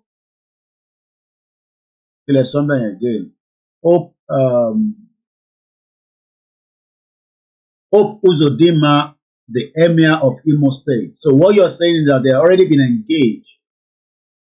Are you talking about the previous engagement or the current one? I'm talking about the current one now. Should Tinubu engage? What I mean by engage is talk to them and facilitate how their exit will come out of Nigeria so that we will not end up like Yugoslavia, where blood was streaming all over the place. That's the engagement I'm talking about. I'm talking about the present engagement. Àwọn ọmọ Igbo tí wọ́n náà wọ́n ṣe Nàìjíríà mọ́, a dẹ̀ ti sọ pé àfẹ́jẹ́ kó lọ. But before that, I want us to listen to this, our scholar that died, according to the news coming out of Ibadan today. The present government should call for peaceful resolution, should be a roundtable peaceful resolution. This is coming from Oduduwa has arrived, between Tinubu and the Biafra government in exile, so that there will be a peaceful means of them living without nobody taking bullets. Do you think that that is going to happen? Is Tinubu capable to do that? What are the Northerners going to say? Are they not ready to allow the southeast part to cut out of Nigeria? Or will it be a force? Let's listen to Ajani Bello, one of the Islamic scholar of our era. May so rest in peace, from KOIKIMEDIA. Olonforiji Baba. As I use my platform to continue to educate and bring conscious awareness, our platform is only asking for what people want and what I believe in as well. You might not want it, but how do you tell those that believe in it, and how do you engage them? Do you just push them aside and say, you can't do anything? Or do we engage each other peacefully so that things can be done amicably? And I do not own the copyright to any of the videos I'm about to play. أن سيدنا محمد صلى الله عليه وسلم عبده ورسوله والصلاة والسلام على حبيبنا رسولنا محمد صلى الله عليه وسلم صلى الله عليه وسلم صلى الله عليه وسلم صلى الله عليه وسلم صلى الله عليه وسلم صلى الله عليه وسلم صلى الله عليه وسلم وعلى آله وصحابه الله ومن تبع هداهم بإحسان إلى يوم الدين وبعد. أدوك فلون الحمد لله أجي أدوك دادا الحمد لله أجي أقريا يا نادل الحمد لله رب العالمين لعلكم تشكرون. yóò àti dúpẹ́ fún mi èmi náà mà lá dúpẹ́ fún bóyá ẹbẹ́ bá rántí bá a ṣe kó yín jọun ẹ dúpẹ́ gbogbo ẹni ọba mọ̀ pé dákú bá mi dá ọpẹ́ fọ́lọ́run láàyè. alhamdulillah. Watakum min kulli ma sa'altumuhu. àbí ara àrègùn rẹ̀ náà nù ó ní gbogbo nǹkan ni mo fún yín.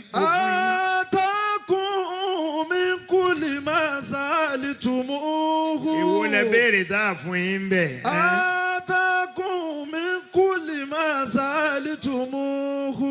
Ọkàn jẹ́ pé kò ní tó yín ni ìyà nìkan ló tó yín ìyà. Wa atakum min kulli ma sa'altumuhu. Ọlọ́run ní gbogbo ń tẹ́ ń fẹ́ ni mo fún yín o. Wa in ta'uddu ni'matallahi la tuhsuha. Ẹ bá pẹ́ máa máa ka oore tí mo ṣe fún yín tán ẹ lè dúpẹ́ rẹ̀ tán. لا تحصوها mélòó rẹ̀ kà ń bẹ̀. لا تحصوها ẹnìkan kò ní owó nù ràn rẹ rí gbọ́dọ̀ yìí ti taari ẹ̀ ṣe o.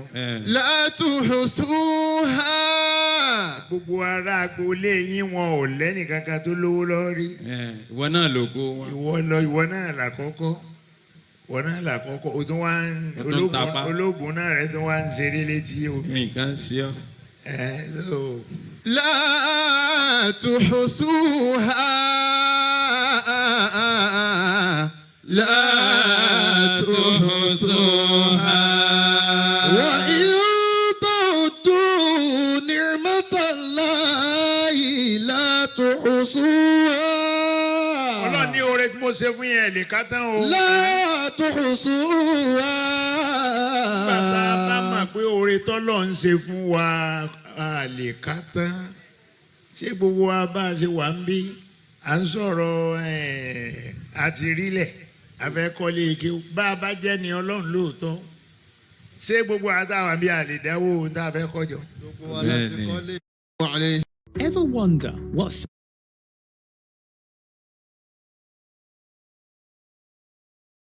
mo kí n pẹ́ kú sùúrù. Bàbá ti ṣe ìwọ̀nba tí ó lè ṣe kọ́lọ́n bá wa tẹ́ wọn sáfẹ́fẹ́ rẹ̀, and we pray for the family and anyone that is affected, the Muslim community in Yoruba land and across the diaspora. Kọ́lọ́n foríjì bàbá wa. So let's come back out of that. I'm looking at Finland celebrating their independence. But how do we that is how did Finland gain independence? So let's take a bit about history. Let's talk about a bit of history. Ẹ jẹ́ ká sọ nípa ìtàn àwọn Finland, because what we know, and I'm looking at the Finland Prime Minister, where I do follow his Twitter known as X handle, which is STUBB Alexander Stubb, is the president of the Republic of Finland. Arákùnrin tí ibi tí Simon Ekpa wà is 56 years old, born on the 1st of April 1968, under the party called European People's Party. Oníyàwó, well educated. Previous office, he has held Minister of Finance of Finland from 2015 to 16. He has children. And they are celebrating, as you can see there, the independence of Finland today. My question to we, the Yorubas, those that disagree with self-determination, is if, and I know it's not everybody, so don't, take it or twist it. If you are given the opportunity to switch country between Nigeria and Finland, and without you knowing about Yoruba nation before, without you knowing about Biafra nation before, or without us talking about the breakup of Nigeria, would you go and live in Finland at any point if you were privileged? Pé o mọ̀ nǹkan kan nípa Yorùbá nation, wọ́n kọ̀ fún ẹ ní pé Finland o wà lọ gbé níbẹ̀. Waris Jinado says, and I quote, the United States recognized Finland on the May 7, 1919 in a letter from the Secretary of State, Robert Lessing, to the Finland Foreign Minister, Rudolf Polist.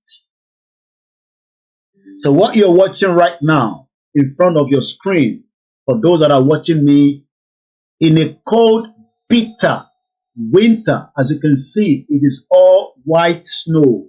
So they're having a Christmas in the snow compared to us in London. If you are privileged, ẹni Ọlọ́run dá mo kí yín, tó bá láǹfààní, mo kí àwa Modúpẹ́ọlá, mo kí gbogbo àwọn Muslim Association of Nigeria, mo kí gbogbo àwọn alásàlátù, mo kí gbogbo àwọn Islamic organization in the United Kingdom and also in America, in Saudi, around the world, wherever you are, títí dé ilẹ̀ Yorùbá, àdẹ̀kù ilédè bàbá wa Ajani Bello. My question to those of you that disagree with the United States of Biafra or the Yoruba is that, would you prefer, if you have the opportunity, to live in Nigeria or take opportunity to go and reside in Finland? Èwo ló máa mú níbẹ̀? How did Finland gain their own independence? Báwo ló ṣe gba òmìnira tiwọn? Ọ̀nà wo ló lò? Ìgbésẹ̀ wo ló gbé? Àwọn ta ló bá sọ̀rọ̀? Iṣẹ́ wo ló ṣe? Ta ló accept ẹ̀? Ta ló disagree? And this is to educate many people that says, yes, Nigeria is a country, according to what we are told, but there are many countries inside Nigeria. And that's exactly why some are now asking for the country to be de-amalgamated. That is the reason why we are doing what we are doing, to educate ourselves. Àní mo kí gbogbo ọmọ Yorùbá. Ẹni Ọlọ́run dání, with the current situation, I would prefer even Ghana. I tell you, Finland is too much to compare with. Òun máa prefer to live in Ghana as compared to live in Nigeria. And we can see that many Nigerians, Ọmọgbọ́láwọn Albert,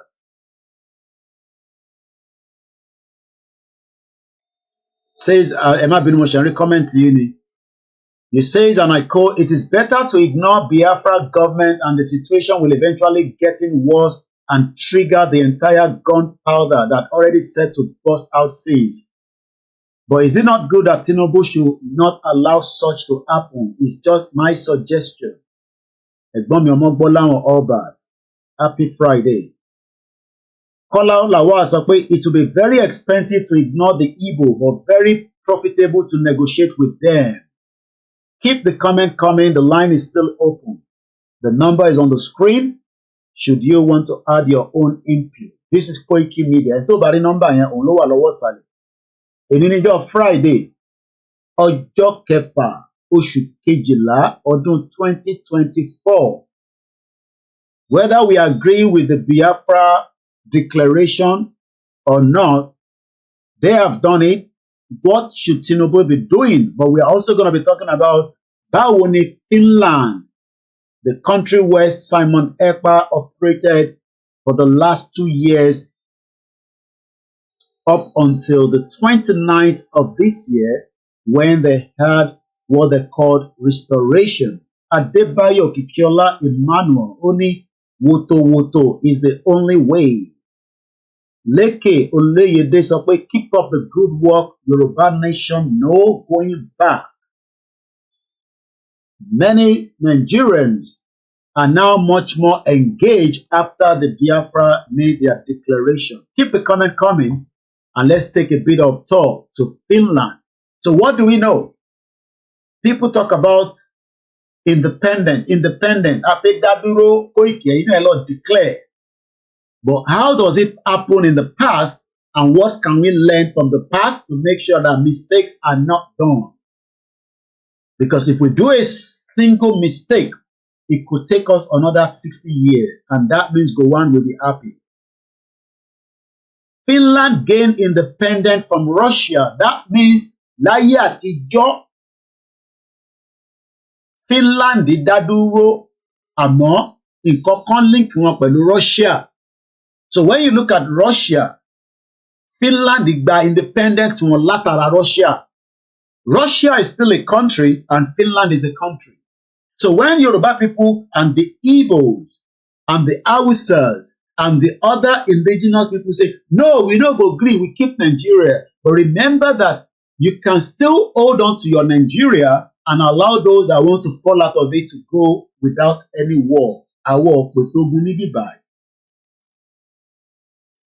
And that is why Baba Akintoye wrote 2 years ago, Nigeria needs now the courage to dissolve peacefully. Kó má bàa mú ìtàjẹ̀sílẹ̀ wá ní Baba Akintoye ṣe kọ àtẹ̀jíṣẹ́ yẹn jáde.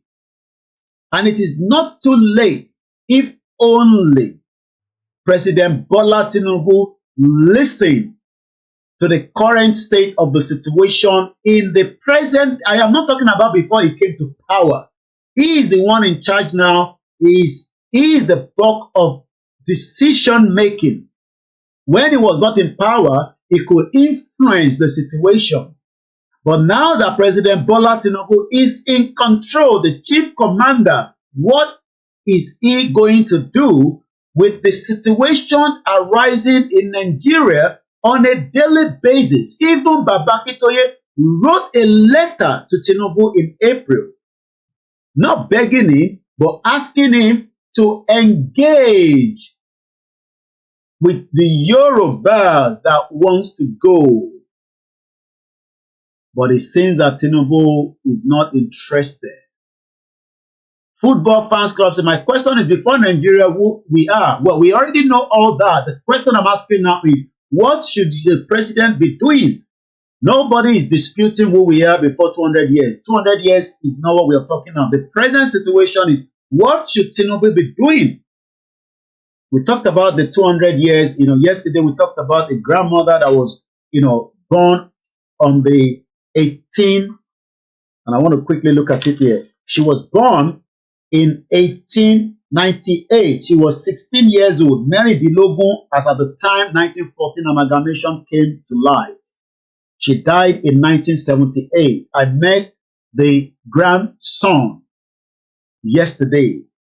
But what I am talking this afternoon is, what kind of engagement do we expect President Bola Ahmed Tinubu, that even the Yoruba wrote a letter, and I have the letter in front of me, especially for those that kept saying that Baba Akintoye is not doing anything because Tinubu is in power.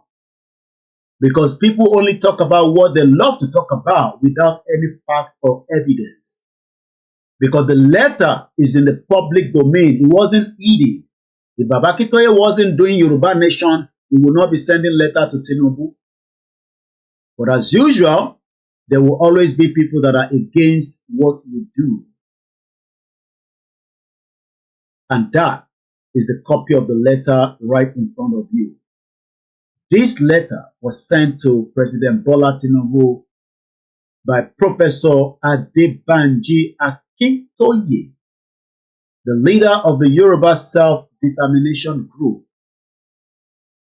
But like I said, people are always ready to criticize, and I've just opened the letter a little bit more in terms of the front so that you can see it. Well dated on the 17th of April this year. Baba Akintoye collected Tinubu, asking him to allow us to sit together because Yoruba ló ní ọgbọ́n, Yoruba ló ní òye, and Yoruba don't want to destroy Nigeria. But Nigeria has already destroyed us. Mo lọ sọ́dọ̀ ẹ̀gbọ́n mi Ọmọgbọ́láhàn Ọba lẹ́ẹ̀kan sẹ́ni, well done Ọ̀gá Koiki, and more blessing. How do I get the Baba Akintoye new book? It is not on Amazon. Ever get in touch, my phone number, Alaja Queen Ara in London here, where she has the copies. Yes, Omobolaji Abdullahi is breaking the news. You are probably coming into the program late because I did play video about Bawadada, Babalalu Barika, Tankwe ni Alhaji Ajani Bello. I should play video one time. So you are coming in late. KOIKIMEDIA knows what is going on in Nigeria than many of you. But thank you so much, because I have a lot of correspondents like Omobolaji, Abdullahi, and Olakunle, and the rest of them. On this platform, we focus. We don't want to be distracted. It is about education, awareness, bringing the conscious mind You have the right to disagree, but the question is, for how long more will Nigeria hold together? Another 30 years? Do you think that Nigeria can hold for another 30 good years, or it is falling apart? Mokele and Konsi brother me, Omobolaji Abdullah. My job here on the studio here is to educate, is not violent. You might not like my utterances, it is understandable. But you cannot dispute the fact that Nigeria has affected every single one of us. But Bami Adebayo Yusuf Adebayo of the Yoruba nation is not going back. And well done to you, Mr. Koiki. God bless you, sir. Let's go back to Finland, because only Finland lawa afabo ni lẹ́tà tí bàbá kọ sí Tinubu. Baba Akintoye, the intelligentsia man, knows that if we will pull out of Nigeria, we must engage the international community and we must engage the government, because United Nations will ask you, have you given notification to your government that you want to go, or you are just coming and disturbing us here that Yoruba needs to go?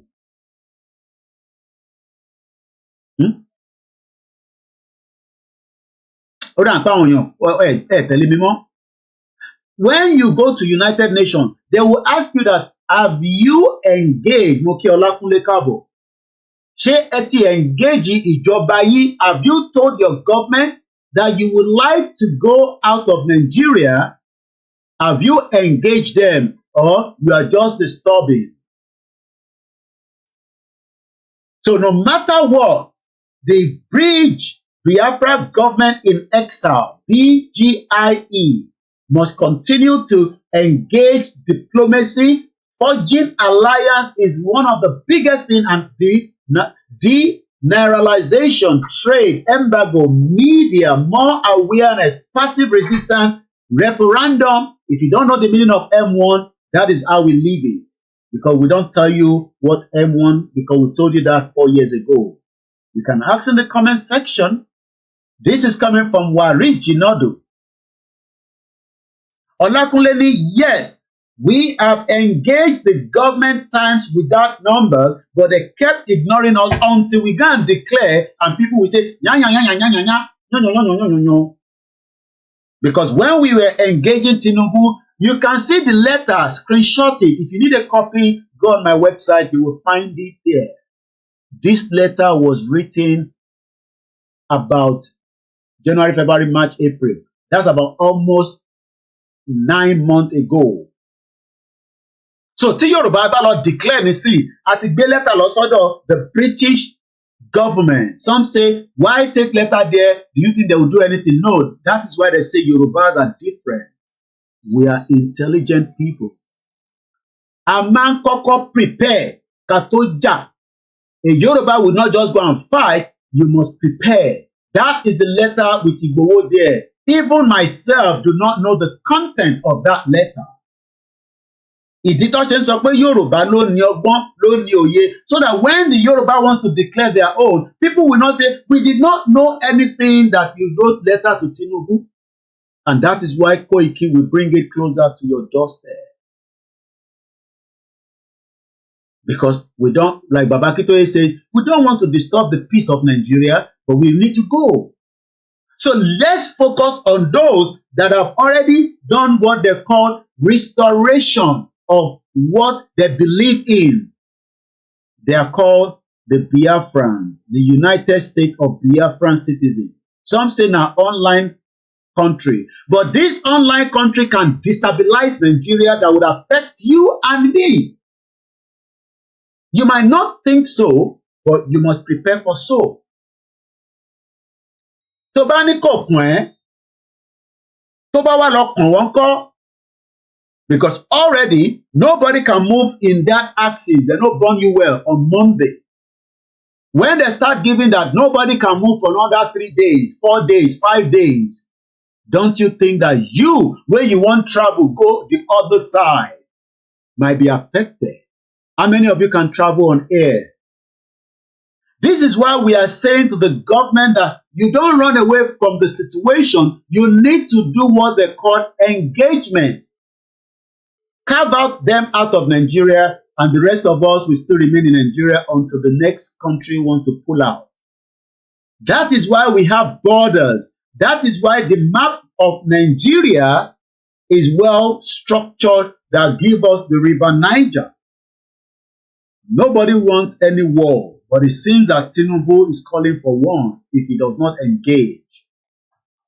I don't know what is going to happen, but those that are seeing things from the spiritual realm are saying, do not sit back and do nothing, because it will bring a lot of problems. The government can still put a referendum and ask everyone in the Southeast that believe in that Biafra if they want to remain in Nigeria. It was done in East Timor. Ǹjẹ́ Tinubu máa ṣe the same thing, or Tinubu will just ignore them? My job as a journalist is to ask questions. Barika Juma for all our Muslim listeners around the world. We want peace. But who is going to give the peace? Are the Biafra going to want peace, or they want the other options?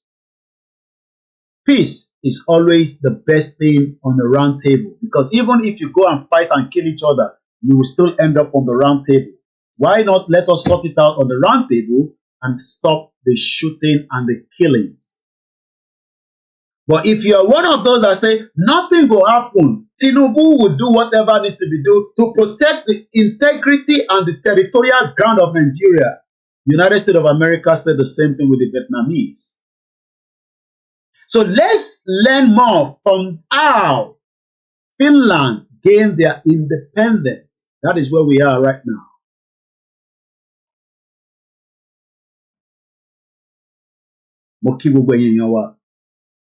I am your journalist that breaks it down as you've never been hearing it before in any platform.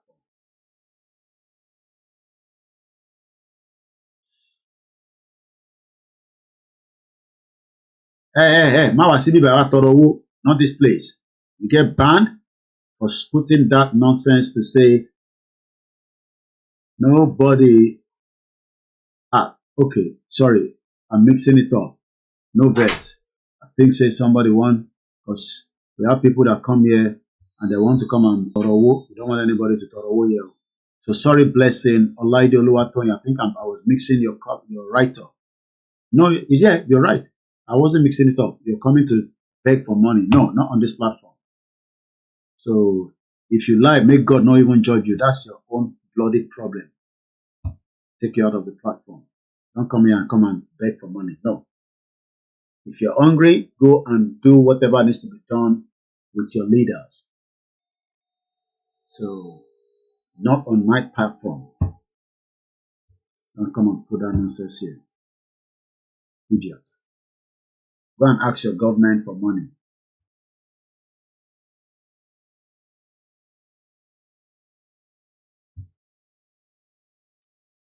This platform, or you go to Cocoon Foundation.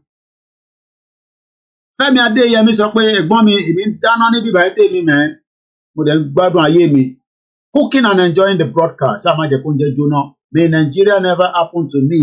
Amen o. You better shout amen. Because if Nigeria happen to you, you will witness woto woto. Nobody come on this platform and beg for money. If you need money, go to any platform where they give money.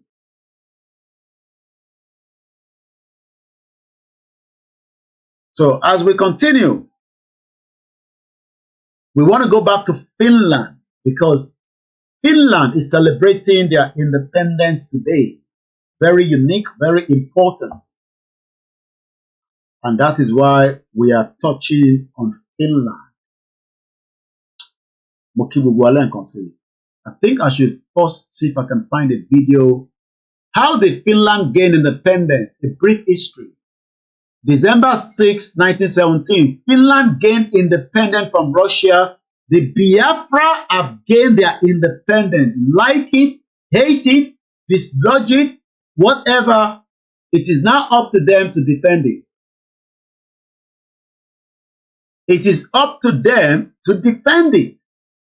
Because people that went to Finland, as we saw it in all the broadcasts, we know that they fought for it. The history of Finland and Russia, I think we should first talk about the history. Because for you to know something, you must first go and look at the history. We all know the history of Yoruba in Nigeria. We all know the history of the Igbos in Nigeria, the Hausas. We know how the Fulani also came in. So after the history, we would then go and look at how they gained the independence. Now that the people knows their history, I'm talking about the Biafrans, they now want to hold on to their belief that the only option is for them to go. So let's take it through. This is not my video in case you don't find it on the stream after the broadcast, but we can enjoy it. Moki our Pausat 68 on Instagram. Otumba Oluwashino. You can disagree with me, you can hate Koiki, but the fact remains that some people say, oh, Nigeria more, it's a fact. Just as the Finnish people left Russia and became an independent. Today they are celebrating their Independence Day. So if you are still one of those Nigerians that say, no, we will die here together. No, nobody will die there together. You can't force people to live in where they don't want to live. Carve out the southeast and let Yoruba people remain in Nigeria.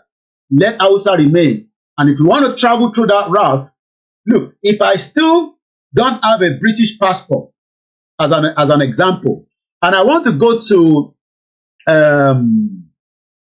Germany or Mofelo Kioloye, and Mowape Dogmo Mofelo Gba Republic of Ireland Wole, because Republic of Ireland is a European country, but I can access the Republic of Ireland as a British as a British as immigration as not, as not, let me rephrase that. I can travel to Republic of Ireland because I live in the UK. There is a relationship between United Kingdom and Republic of Ireland because of their past history. So I'm talking of me as a foreigner now, because this is how it's going to play out. It doesn't work like that. It is called immigration rules. So I have lived here, like I've told every one of you. Everybody knows how long I've lived here. So by how long I've lived here, then I don't have to be repeating that on the social media. That means you are just new to this platform. Now, I have lived here. I wasn't born here. I'm given all the privilege to live here, even though it took me time to attain some of my rights as a foreigner.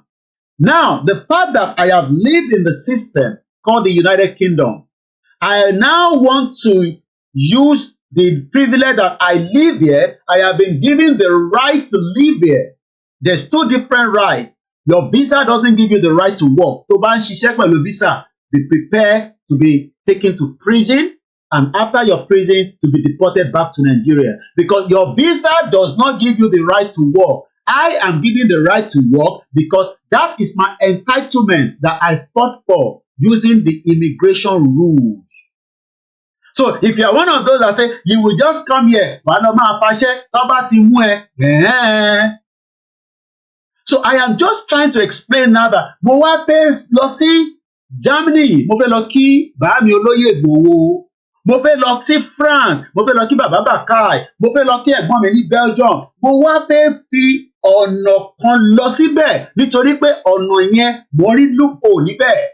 Kí ni loophole? Republic of Ireland is an EU country. UK is no longer an EU country. I am not talking about people that have British passport. If you don't have British passport, you will still need the Schengen visa to travel through that region. Now, mo wá dé Republic of Ireland, mo wá fẹ́ gba border kọjá, they will ask me that, where is your visa, Mr. Koiki? You need a visa Yes, you have the right to come here from UK because our relationship with UK means that we allow you to come here. But your relationship stopped from the border between Republic of Ireland to go to the European countries. This is what we are explaining to the people at home. Our many borders that we will control and people will not be able to infiltrate and come in. But they think that when we are here, we hate Igbos, we hate Hausa. No, we love ourselves because we want to protect our borders against people that doesn't have to live with us. Ebang share button. A very good afternoon and welcome once again. My name remains Olayomi Koiki, the last man standing of Yoruba nation. The one that will use his media to educate you so that you can appreciate your life in the Almighty God that you believe in. That freedom is sweet. Maybe I should repeat myself. I want to go to European country and I want to use Republic of Ireland to enter there because they can still allow me from here to touch down at Republic of Ireland. But the Republic of Ireland will stop me because I do not have the permit apart from if I have the Shanghai visa. If I have the Shanghai visa, they will not stop me. They will just appreciate that I use their side to travel when I should have gone through Heathrow Airport. Via Moferi, Republic of Ireland. Imagine if I have the right visa. Why should I travel to the Republic of Ireland to travel to? Only if I have something to do in there, then I can go there and use that to travel by road, by plane, by train. Ọ̀pọ̀lọpọ̀ ọmọ Yorùbá ò ní àgbọ́yé ń tà ń sọ. Ìyẹn la ṣe ń sọ fún yín pé invest in the media to get the message to the people before 2027. If not, Tinubu will become the president again after 2027. And don't come and tell us, ṣèbóyè ká ti gba Yorùbá nation. That is not my business. That is everybody's business. But when we sit here and we are doing our own part, yours is also to do your part. Mo kí gbogbo alẹ́ nǹkan sí. Mo ń bọ̀ mọ̀ ìtìdè. Àṣẹmẹ́yẹ bọ̀ lápò ni. Yoruba nation can be said no going back, but it is a work that needs to be done. And it's not going to come easy. But we pray to the gods of Yoruba land to make it easy. The end of Nigeria is where we are because we will not stop educating you. So even if you don't like my platform and you don't want to listen, you will still be getting the news everywhere at some point. The end of Nigeria has come and nobody can dispute it. So now, let's take you to the next video that we got ready for you. So this video that we're about to watch, I do not own the copyright. It is just a bit of history. Ẹni tó mọ ìtàn tó gbọ́dọ̀ bá kílẹ̀ pé ẹ̀yin ìyá mi ẹ bá ń parí òwe yẹn. Wà bá àrọ́bá dẹ̀ lọ pè ní bàbá ìtàn.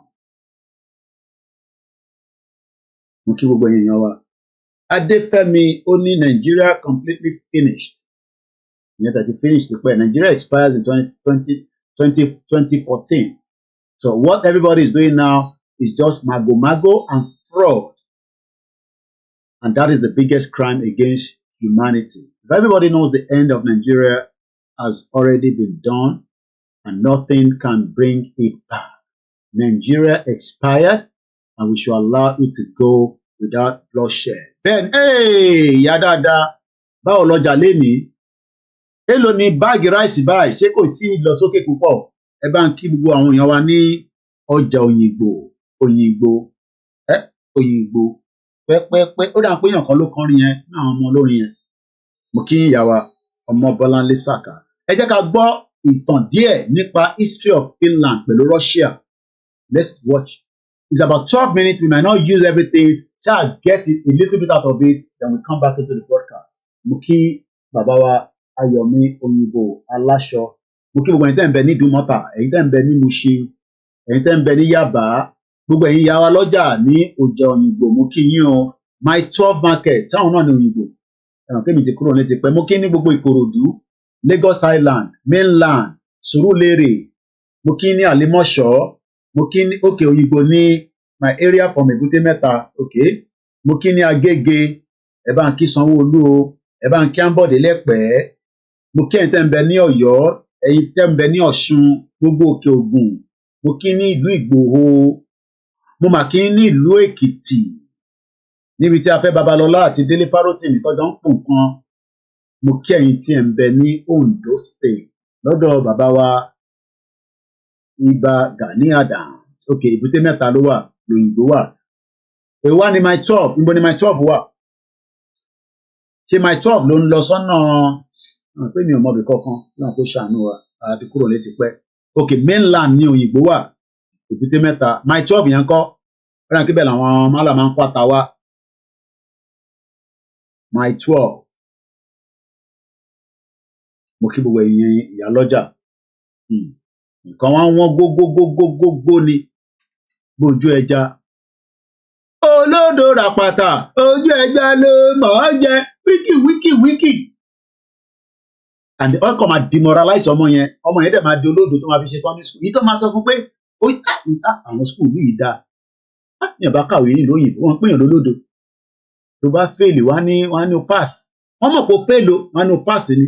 Wọ́n ní wàá kọ̀ tún bẹ̀ yẹn ṣe ní Nàìjíríà.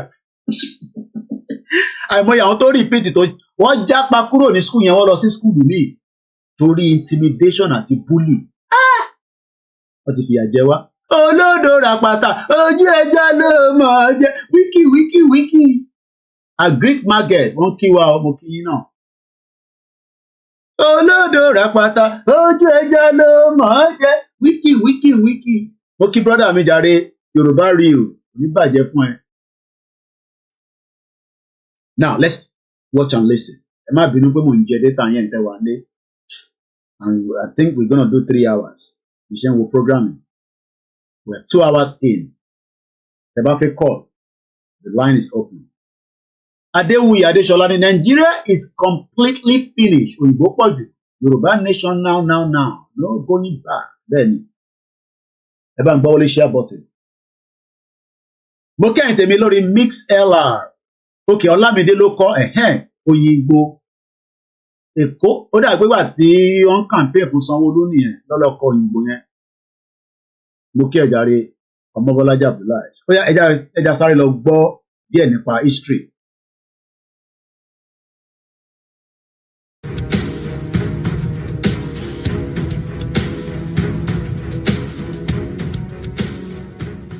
In Eastern European history, there has never been such a contentious love-hate relationship as that of Finland and Russia. Even considering Poland in the latter, do we see a continuity in the sourness of diplomatic relations? I guess that's supposed to make my Polish subscribers feel more connected to their Russian counterparts, right? So what exactly can be deemed controversial about Finnish-Russian relations? Well, for starters, the two people have been closely tied for a very long time, in which Finland even became a dependency of the Russian Empire. After the First World War, it gained its independence, later prompting the Soviet Union to challenge Finnish autonomy via the Winter War, or the war that became a meme according to other YouTubers. Why do I even bother? Anywho, after the Second World War, relations between the two countries thawed and have been pretty okay even up until this point. However, such fluctuations in diplomatic relations warrant further scrutiny. To understand the specifics of how each country has interacted with one another, let us take a journey to yesteryear, Kievan Rus. What is now known as Russia was inhabited by a plethora of peoples: Slavs, Baltic peoples, and Finno-Ugrians, to name a few. These vast territories were controlled by a confederation of principalities centered on the capital city, Kiev. However, there was one such principality in the far north that was slowly expanding into Finnic lands, Novgorod. However, by 1136, Novgorod achieved complete independence from Kievan Rus and took Karelia with it. By 1240, Kiev was viciously sacked by the Mongols and Kievan Rus ceased to exist. However, Novgorod managed to keep its independence. It had to concentrate on containing its unruly western neighbor, Sweden. The contested waters of the Gulf of Finland provided key trade points to either power, thus culminating in a battle on the Neva River. What amounted was a great victory to the Novgorod Prince Alexander, who earned his name Alexander Nevsky. However, Novgorod wasn't the only state to profit from the disintegration of Kiev, with Muscovy slowly gaining power at Novgorod's expense. Finally, just a few decades after Nevsky's rule, the townspeople abolished the title of Prince of Novgorod altogether, and instead began to recognize the formal suzerainty of an external ruler, usually that of Tver or Moscow. The result was a Cold War between Muscovy and Lithuania, which led to Novgorod's occupation by Muscovite troops. What we are just trying to explain in this video, it might not mean anything to us, and it might mean something to us. It's just to tell us that everybody, great Yoruba nation, learning history here. And if we preserve our history, we can maintain it and still have relationship with our neighbors, which is why Baba Akintoye say, asking for Yoruba nation is not a war. We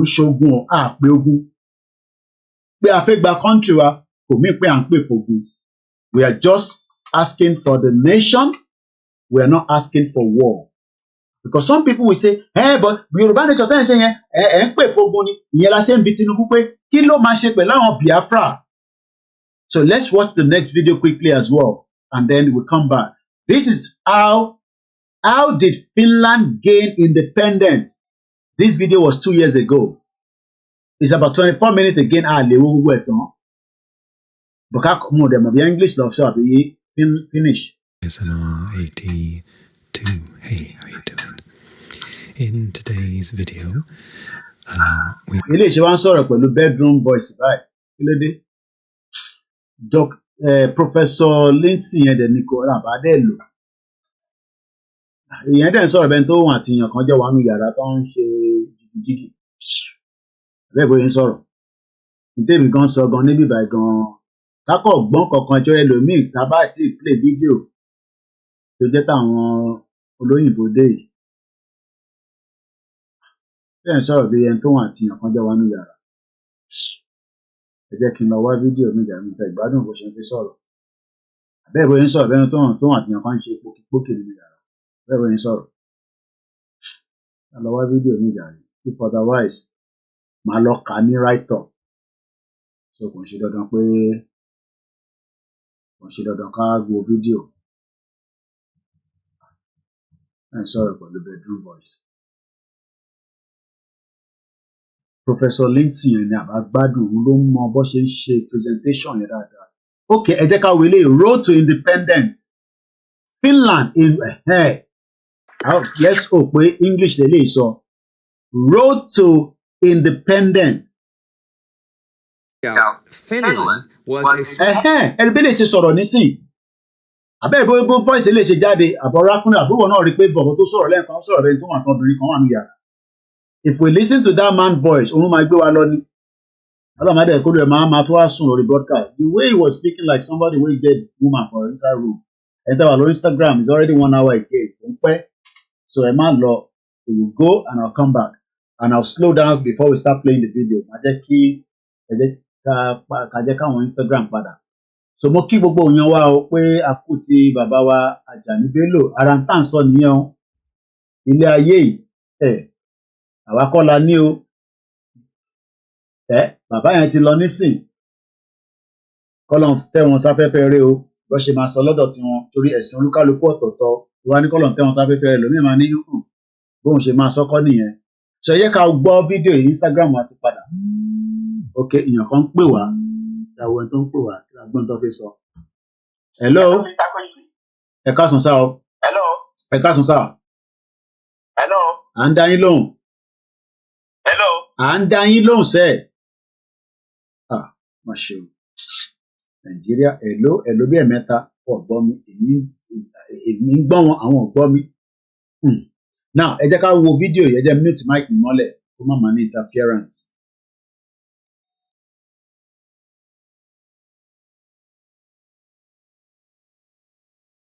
ẹni ẹ̀ tún pè padà náà mọ̀ bí ó fi dá sórí program ni à ń gbọ́ yín sẹ́ẹ̀ àwa ń gbọ́ yín ẹ́. ẹ káàsán. mo ní ṣé ẹni sọ ìdí tó sọ fún wa ní kàtàmẹ́lẹ́fà. Bí kí ni sà? Ṣé ó wà arrest ni àbí just invite? Ó wà invite ni, kò sí nǹkan kan tó ń jẹ́ arrest. Okay. Wọ́n invite ni, so and nobody have seen the video. Anybody seen the video of him in the court? Has anybody seen the picture? Níbo ló ti sọ pé òun ò ṣe prime minister? Gbogbo question yẹn àyè sọ ni ẹni yẹn tẹ̀sí lọ́n tí wọ́n gan sẹ̀. Bí àwọn àtàwọn kan jọ wá gé ni pé jẹ́ ń pe Kóìkì, mo ní nọ́mbà Kóìkì lọ́wọ́, kí ló ń ṣe yìí? Mo máa ń like táwọn èèyàn bá ń challenge àwọn èèyàn bẹ́ẹ̀ nílé, especially àwọn tó bá ní nọ́mbà mi. So bàbá wa Kẹ́hìndé Òsínì Sàlámì mú kí yín. Now ẹ jẹ́ ká sáré lọ gbọ́ fídíò ìtòrí àsìkò. Small part of a large empire, but by the war's end had declared independence and was fighting to keep it. Today, I'm going to look at... Àbínú a máa yọ ọ̀rọ̀ nínú ẹ̀. Ta ló gbọ́ nǹkan tó kọ́kọ́ sọ ńbẹ̀ yẹn? They've declared independent and they are fight. A sọ pé fought. Torí ó ti di past oyin àwọn ìbò ńláńláńlá. So as the Biafra say they have declared, if they don't hold on to it, Tinubu will kick their ass. A gbá ẹpọ̀n wọn, ó máa lé gbogbo wọn lọ. It's different to declare, there is different to pin it down and hold on to it for a very, very long time, not just for 6 months though. Because government is continuity. If Tinubu goes, another government will fight the Biafra. Ó dà pé ẹ̀gbọ́n kan tó yìnbó yẹn sọ, ẹ jẹ́ ká rewind it. So láàrin méjì, when they are talking, I can pause it and come in.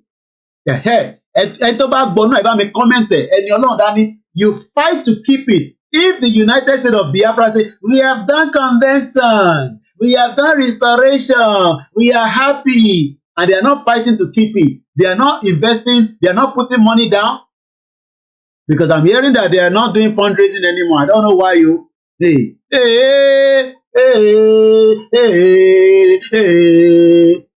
You want to fight Nigeria? Nigeria where they use our oil, our mineral resources to buy weapons, buy Tokana Joy, buy helicopter Apache. You will fight to keep it. And this is the essence of Yoruba. Baba Akintoye Lord declare. Oh yes, Baba Akintoye declare. Can we fight to keep it? Fight to keep it for as long as we can. Obama take it 10 years to keep it. We will keep it and chase everything known as Nigeria out of the territory. And that is why you gotta be strategic. And if you don't have money to do that, we push 2 million people out on the street, they will not be able to kill every one of us. It's possible. And how do we keep 2 million people out? By telling you about the history of the past and telling you that what is playing out in Nigeria has been played before in the history and on the spiritual realm. Because I'm a sort of spiritual lady. Because I listened to another spiritual realm of the situation. Gbogbo alati gbọ́ tí bàbá Ezekiel, the man of God, wọ́n ní bàbá yẹn ò sọ̀rọ̀, tó bá sọ̀rọ̀, So if you are one of those that say, ìdákan lè ṣẹlẹ̀, nothing go happen, make una dey play. Èmi náà, orí pé mi náà ń play ní bíbá. Torí pé gbogbo àtàwọn lórí platform, I don't play ni. Olakunle ni, it is simple to declare, it is another thing to defend it and defensive, vital part. And it needs a lot of money and strategic and partnership with countries that can help you. So it's not about, Baba Akintoye àti Gbowelo declare. You must be ready to fight to keep it. Fight ni o, F-I-G-H-T. Fight. Ẹ máa jà láti keep it. Bí Igboho bá jáde nísìn, yes, a lè pull 2 million rallies, but we must also be preparing for any eventualities. Because àmọ́ tí government máa ṣe. Wari Jinadu need many ways to achieve the Biafra government in exile is by deploy. Okay, I think I can learn. Because ẹlòmíì ò mọ tán pè ní freedom. Ó kọ̀ rò pé bí àkàrà tí ó máa ń rà lágbè ilé pẹ̀lú ẹ̀kọ́. Ẹ jẹ́ ká padà sẹ́yìn ká lọ gbọ́n tí arákùnrin awọ ní padà sẹ́yìn o, fídíò lásán o. was a small part of a large empire. But did you hear that? Was a small part in a large empire. Biafra can be a small part in Nigeria, but they will show Nigeria woto woto. Yoruba can be a small part in Nigeria, but they can even the Biafras know that Yoruba needs to go and declare because they know the importance of our declaration, the weight of it, the importance of it, the value of it. Torí tá bá declare pressure ti wà nìyẹn, which is right, but we must be strategic. Sọ̀rọ̀ tó wà ńlẹ̀ kò ń sọ̀rọ̀ no. We're talking about serious situation that needs planning, that needs a lot, because tẹ́ bá ti sọ pé declare, kò tún sí nǹkan kan tẹ́ ń sọ pé declare mọ́. Ẹ bá ti declare, you defend it, you fight for it to keep it. Ó ń ṣe pé àwa declare, ọlọ́pàá kan ṣì wà ń wọṣọ ọlọ́pàá Nàìjíríà nínú ilẹ̀ Yorùbá. Irú declaration wo nìyẹn kẹ̀? Ẹ declare military barracks ṣì ń operate. Ẹ declare gbogbo báńkì ṣì ń sọ pé àwọn jẹ́ Nàìjíríà. Ẹ máa fún wọn ní ultimatum ni. In another 1 year, everything in that bank called Nigeria must be switched to Yoruba land in terms of their names. If not, ẹ gbé kángbára yín kẹ́ máa gbé lọ síbi tí Nàìjíríà bá wà. Straight away, you tell international community that your airspace is no longer part of Nigeria. Before you land your aircraft, you must in touch with our government. If not, tó bá ṣẹlẹ̀ sí aircraft yóò ṣẹlẹ̀ sí nìyẹn. Insurance will go up because airline doesn't want to travel to that region anymore until there's stability. It involves a lot of things. It involves entity ilẹ̀ Igbo táwọn ẹ̀ṣin sọ pé kò tí dàbí pé ó ń push out, ó ń fẹ́ dàbí pé ó ti materialize, is because Lagos ni pointer ibi tí àwọn èèyàn ń wọ̀ as Nigeria. Ó dà pé ẹ̀gbọ́n kan tí mo sọ. Lagos is the pointer and the Abuja and probably Port Harcourt. Tó bá di pé in tí wọ́n fà yìí tó bá gba sí tán fún Port Harcourt tẹ́ ń sọ yẹn rí pé àwọn òyìnbó máa bẹ̀rẹ̀ sí ń fojú sí ọ̀rọ̀ tó ń lọ nílẹ̀. But I can tell you that all the embassies in Nigeria are preparing for contingency plan of eventualities, of the unknown, of what might happen or might not happen. Every embassy right now in Nigeria are preparing for any contingency plan. 17 minutes past 2 hours into the program. Let's go back and listen more. by the war's end had declared independence and was fighting to keep it. Today, I'm going to look at the events that led up to that declaration of Finnish independence.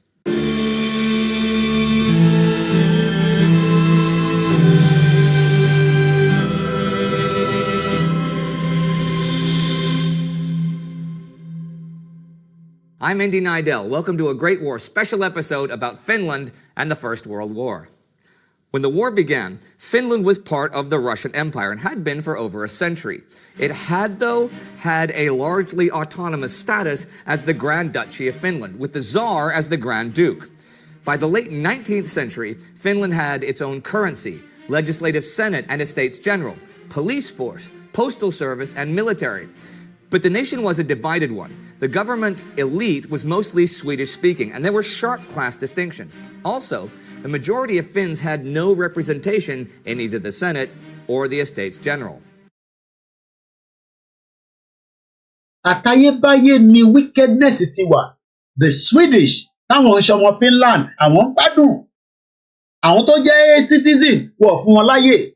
Is that not the same thing playing out in Yoruba land today?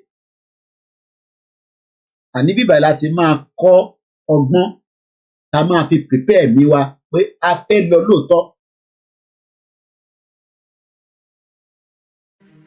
There were Finnish nationalists who, by then, viewed Russia as an oppressive.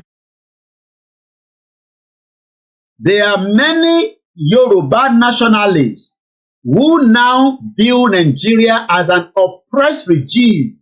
But àwọn kan ní it's not oppressed regime, Jagaban is there. As if Jagaban will be here for the next 50 years. À ń sọ̀rọ̀ ilẹ̀ Yorùbá, ẹ̀ ń sọ̀rọ̀ Jagaban, mo kí ẹ má bí. Akushe takuntakun. The Yoruba nationalists who view Nigeria as an oppressed country by stealing our identity, our culture, are saying that we don't want to be part of Nigeria anymore. Yes, we have the right to still hold it. Some people say, well, but you still have the Nigerian passport. Yes, I have every right to hold it because we still don't have a country that will give me my passport. So what is the crime if I have a Nigerian passport? In the crime to one day. It's still an identification which is recognized in this country and around the world. And if I need to use it, I need to get it. I need to have it. Is it a Nigerian passport you travel with it? Yes. Have I disputed that I was born here? I must have a Nigerian passport because it is still a recognized country under the United Nations as of today. But as soon as Yoruba has their country, I would apply for a Yoruba passport that would then be used to travel. Literate people, no understand nothing. Only one blocking. The world still recognize Nigeria. If they don't recognize Nigeria, they will not give Tinubu a state visit in France. He will not be traveling as our president to South Africa. But when we have Yoruba country, we will have our representative in South Africa. We will have our embassy around the world, and we will not have any reason to engage the Nigerian embassy again. Yes, people that are lucky to have got or gained other passports might not need a Nigerian passport to travel to Nigeria. All they need to get a visa because they are no longer nationality of that country. And we have many people like that that are carrying other international passports. So man, you are doing Yoruba nation, you shouldn't have Nigerian passport. No. If you can still hold on to it, because that is the only ID that you have, please hold on to it.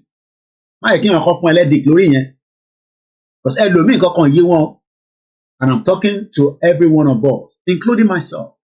Don't let anybody fool you. Hey, so must you have a Nigerian passport? Oh yes, because that is an identification to use to travel or to engage the government wherever you are around the world. Immigration is saying passport will not move on. Any Yoruba passport will not move on. Yoruba will recognized as a country or shortly declared. Even the Biafra that has that ID might not work in many countries today.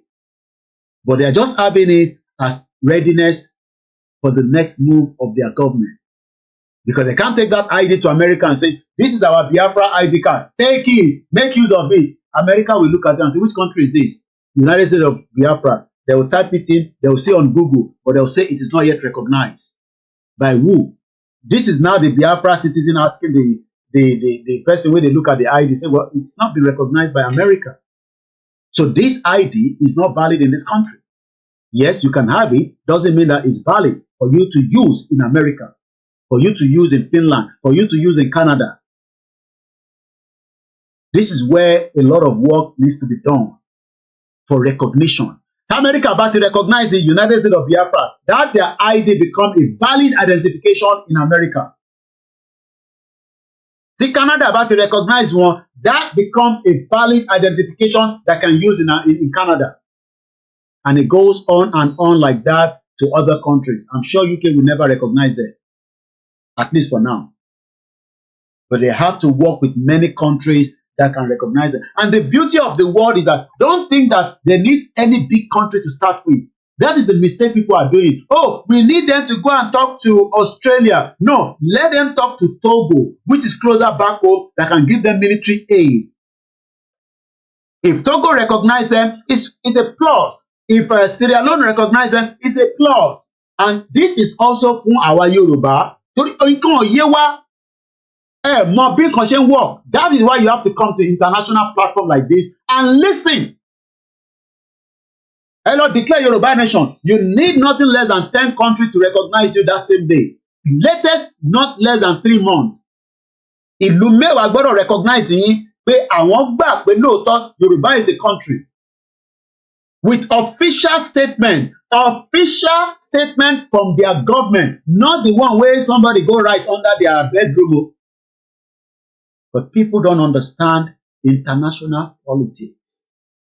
Orí bíbá ilẹ̀ ti máa kọ́gbọ́n. Go and declare. Yes, it's good to declare, but àwọn ìlú tó ń bá sọ̀rọ̀ tí wọ́n ti fún wọn ní gbogbo all say pé ó yá ẹ lọ declare. Àwa máa bá kì í bí àmì tẹ́ bá declare tán ló máa yọ ọ̀sẹ̀. Because Tinubu àti Nigerian government lówó lọ́wọ́. Wọ́n lè náà máa fún wọn lépo for the next 100 years. Even tí Tinubu bá sí ní ìjọba mọ́, contract yẹn ṣì wà nílẹ̀. Kí lẹ rò pé gbogbo tó ń pè ní government wọ́n fi mineral resources wa wọ́n fi enrich ìlú míì láti suppress citizen.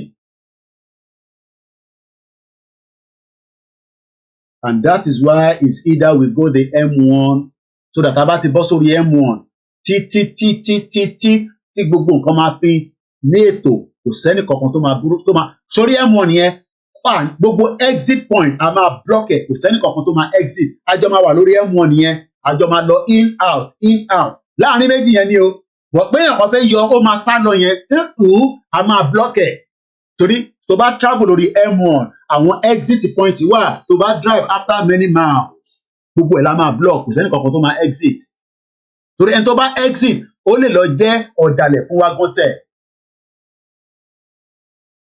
Some of you don't know what freedom entails.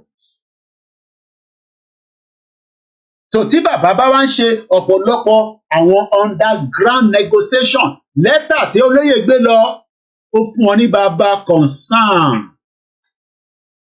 because kò sẹ́ni tó mọ ibi tí ọ̀rọ̀ lẹ́tà yẹn tó máa já sí. Lẹ́tà rèé ó ti di wàhálà síjọba lọ́rùn ìjọba ń tọ́lé wọ́n ń yàgbẹ́ sára. And this is why we are saying to our people, woto. So lẹ́ẹ̀kan sẹ́yìn yan wa, the job is not yet finished until it is finito. One letter, many bullets ló wà nínú ẹ̀.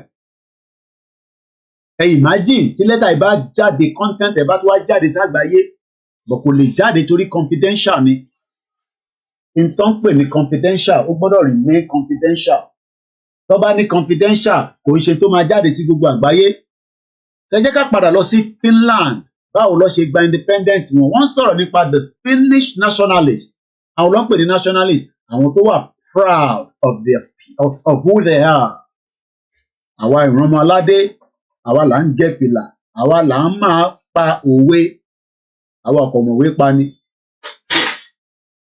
Mo kí ẹ Dizzy Man 123. Once in a century strategic Yoruba nation self-determination movement. A petition letter by Professor ADEBANJI Akintoye was delivered by Dr. Chief Sunday Adeyemo to the British Prime Minister on the 12th day of October 2024 at exactly 1400 hours. La wọnúlé. Wọ́n jẹ́ ká wọlé a minute before. Ó gbọ́dọ̀ jẹ́ exact 1400 hours. Gbogbo nǹkan ló ní history.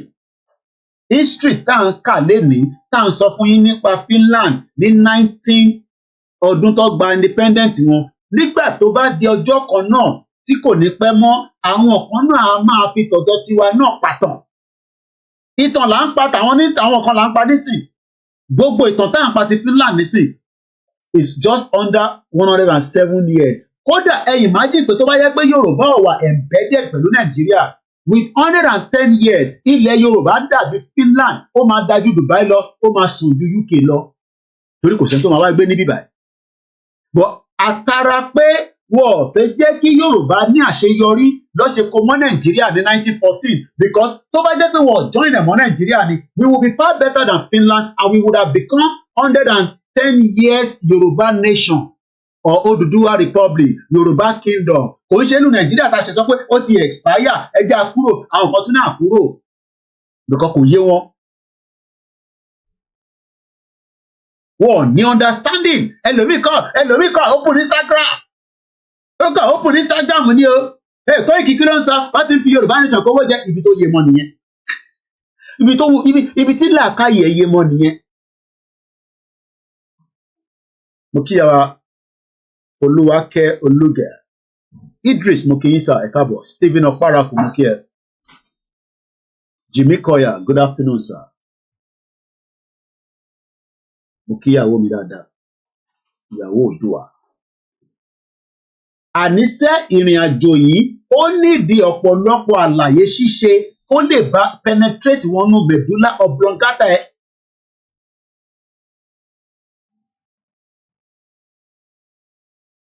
Lẹ́ẹ̀kan sí mo kí wa o.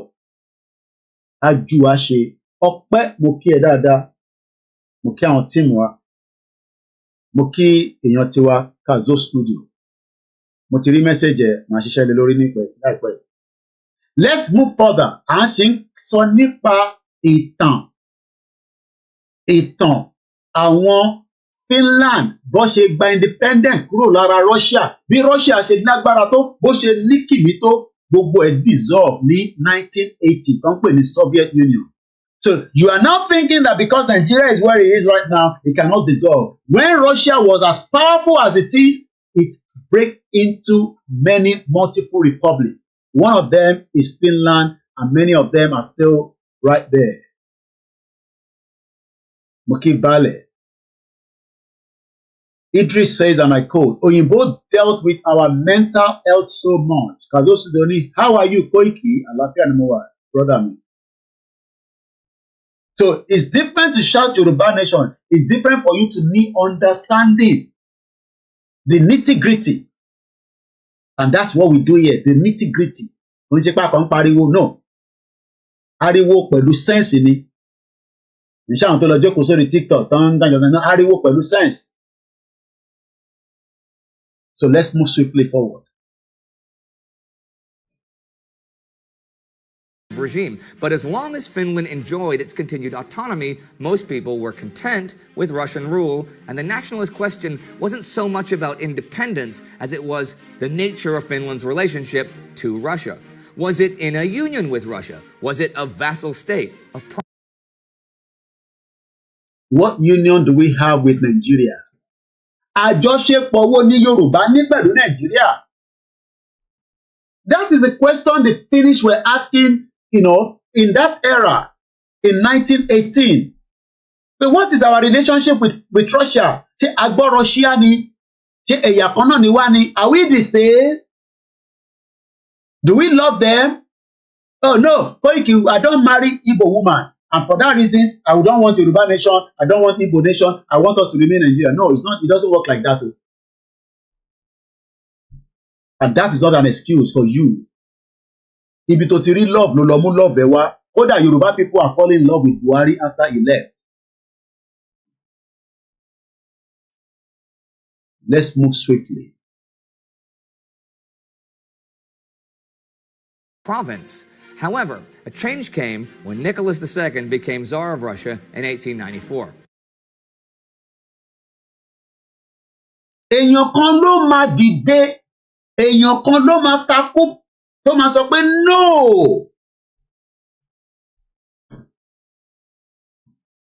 Kazo Studio sọ pé English language is not belong to Yoruba kingdom because it's a borrowed language. Èdèlédè ni.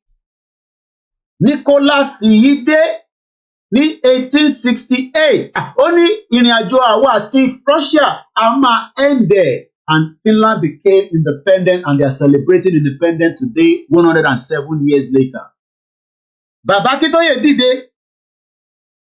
Bàbá Akintoye dìde. Ó ní ìrìn àjò àwa àti Nàìjíríà yìí ò lọ bó ṣe jẹ́ kó lọ. Ọmọ Yorùbá dìde. Ọmọ Yorùbá ní náà Tinubu la prefer. I love Tinubu. Bàbá Akintoye náà nífẹ̀ẹ́ Tinubu, kò bínú sí Tinubu. Wọ́n ní bàbá Akintoye ti endorse Tinubu.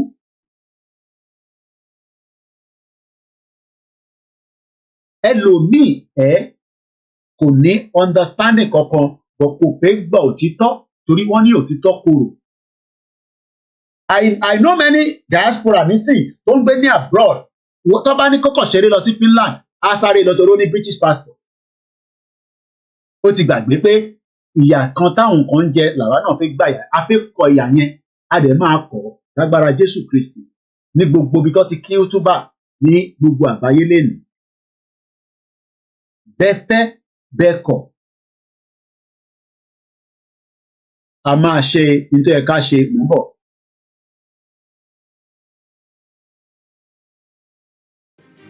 See, that period was a period of nationalism everywhere, not just Finland. And in Russia, many pan-Slavic activists, military leaders, and bureaucrats were dissatisfied with Finland's special status. That, along with a string of reforms aimed to unify the empire, brought tensions to a head by the end of the century. And, supervised by Nikolai Bobrikov, Governor General of Finland, Tsar Nicholas began to limit Finnish autonomy with a program of gradual Russification. The ruble was introduced alongside the Finnish mark. Russian language use was increased in administration and education. Restrictions were removed on Russian financial activity in Finland. On February 15, 1899, Nicholas issued his February Manifesto, which declared that Finland's Estates General was now only an advisory body. In response, Finnish activists organized an address to the Tsar. This gathered more than 500,000 names from a population of 3 million, and though Nicholas never received it, it sparked the Finnish masses into political activism. The threat against autonomy united the bickering language groups, the radicals, the conservatives, and the socialists. In 1901, Nicholas issued a new conscription law, which disbanded Finnish army units and ordered Finnish men to be drafted into the Russian army. This sparked a lot of passive resistance, but also some riots in 1902. Bó bá tẹ gbọ́n ìbò tó ń sọ látẹ̀ nǹkan, ó ṣáà ń gbọ́ riot, riot, riot, Kóìkì ń gbógun bọ̀ o, Kóìkì máa dáwà. 1902, àwọn èèyàn ti ń riot, àwọn èèyàn ti ń resist kankan pé no, ọ̀nà tẹ́yìn ṣe yìí kò lọ bó ṣe yẹ kó lọ. Ayọ̀ Akínmokíyí. Baálẹ̀ ni majority of our people doesn't know history, so that is one of the major problems. Ṣẹ́ni tẹ́bi ń pa màmá history. Philip Pate Mokiyi, Olamilekan Mokiyi. This is the platform that you need to come and listen. So when people are talking about, oh no, nobody is violent here. That is why we are saying, look, this is it. Mo ń try láti wá copy lórí software ní kí n lè show yín. Nigeria needs now the courage to dissolve peacefully. If not, hey, Tinubu, we love you. And we will always love you. But do you love yourself? Because ọ̀rọ̀ tó wà nílẹ̀ yìí, it needs a lot of peace. Ó need ọ̀pọ̀lọpọ̀ sùúrù. Àmọ́ àwọn tí ẹ ti pushi. Ẹ rántí bàbá pásítọ̀ kan, mo mọ bí tí fídíò yẹn wà. Ó ní negotiate now. Negotiate now. Because there will be a point you want to negotiate. Wọ́n náà wọ́n negotiate. Do you think that the Biafra will negotiate now? Pé àwọn ò lọ mọ́. It's a question. Do you think that people that have made up their mind will then reverse it and say, yeah, sorry, okay, all right, okay, we'll become president. Oh, thank you. We don't want anymore. Even Nnamdi Kanu bá sọ pé òun ò ṣe mọ́, Biafra máa sọ fún pé kó tọ́ sọ. Problem tiẹ̀ nìyẹn. Ẹ ṣé bàbá mi Ayọ̀ Aro Akin, Olódùmarè kí gbogbo yín wá. Bó bá àwọn Nnamdi Kanu, the leader of the indigenous people of Biafra, go jáde and say, I am not doing Biafra anymore. His people will say, toss off. We are going. Because they want to go home. Their home is their ancestral land that was converted to what is known as Nigeria, and same goes to every single one of us. So what we are listening to is just a bit of history of how Finland gained their independence, that people have sparked a lot of perceived resistance, but also some riot in 1902. Nigeria ò tí exist as far back then.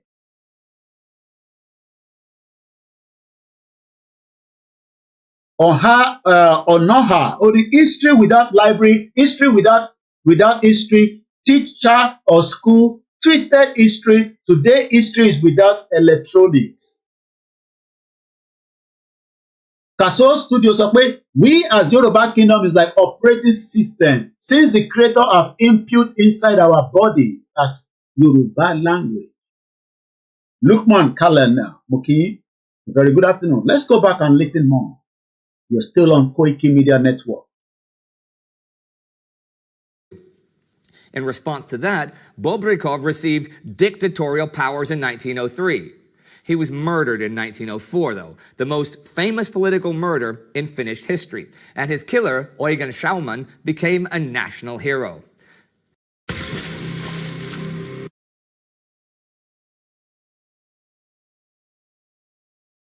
Period had been a period of steady economic growth for Finland. The population had nearly doubled between 1870 and 1914, and it did industrialize, though the vast majority of the population still worked some form of agricultural labor. But with the rise... You know where all this was going on? Yoruba land was civilized. Look at the kind of lifestyle that they were living there. Some of them were pooing.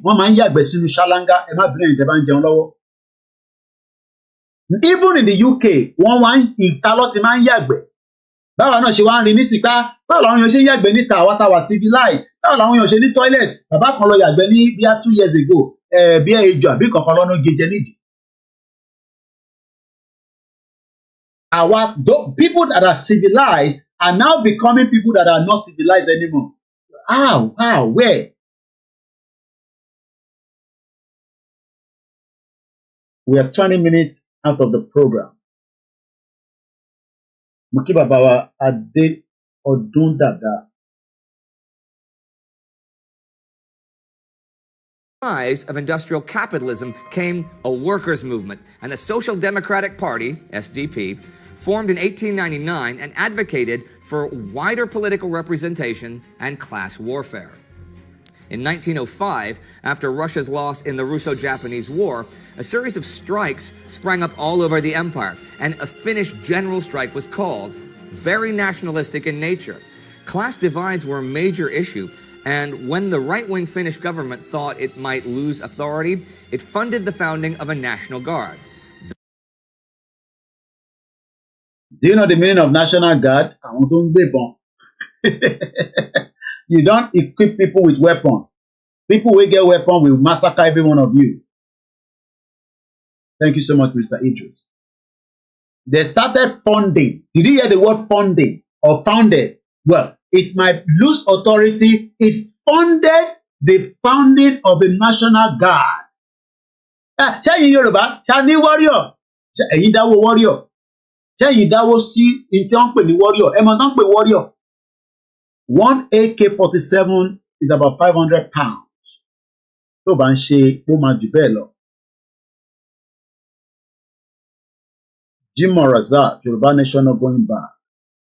Mumuni Oseni. We are just 20 minutes to the end of this program. We need you 3 hours long.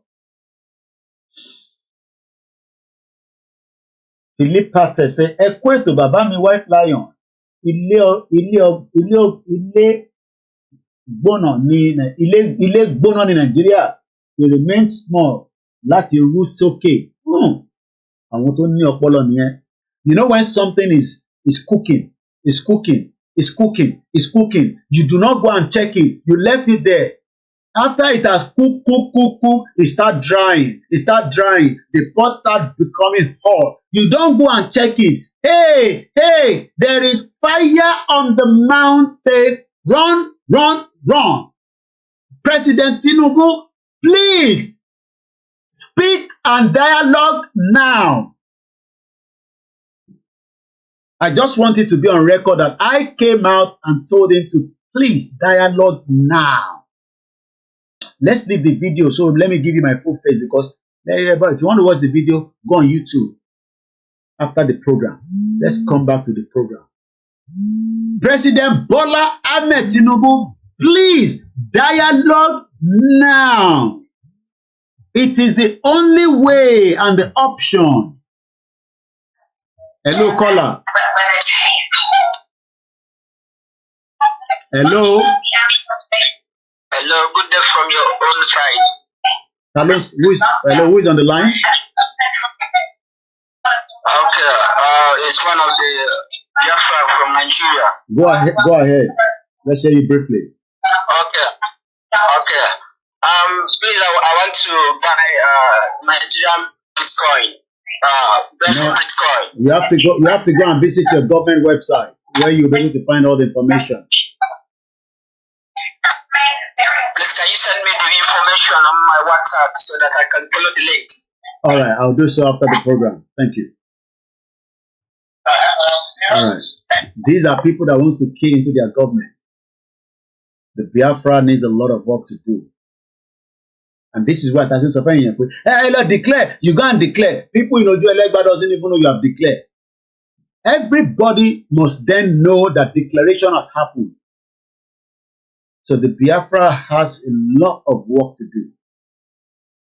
And we must learn as we are looking at the development of things. So as I'm winding down from here, I'm pleading again to President Bola Ahmed Tinubu Omoluduode to dialogue now. You might not like it. You might not be pleased that the people that we have lived together for 110 years say they are leaving. I know it is not something that their governors want, but if we don't dialogue now, it can end up to the situation where it will be too late. So let me use the last few minutes to quickly read again part of what we read, from the Nigeria needs now the courage to dissolve.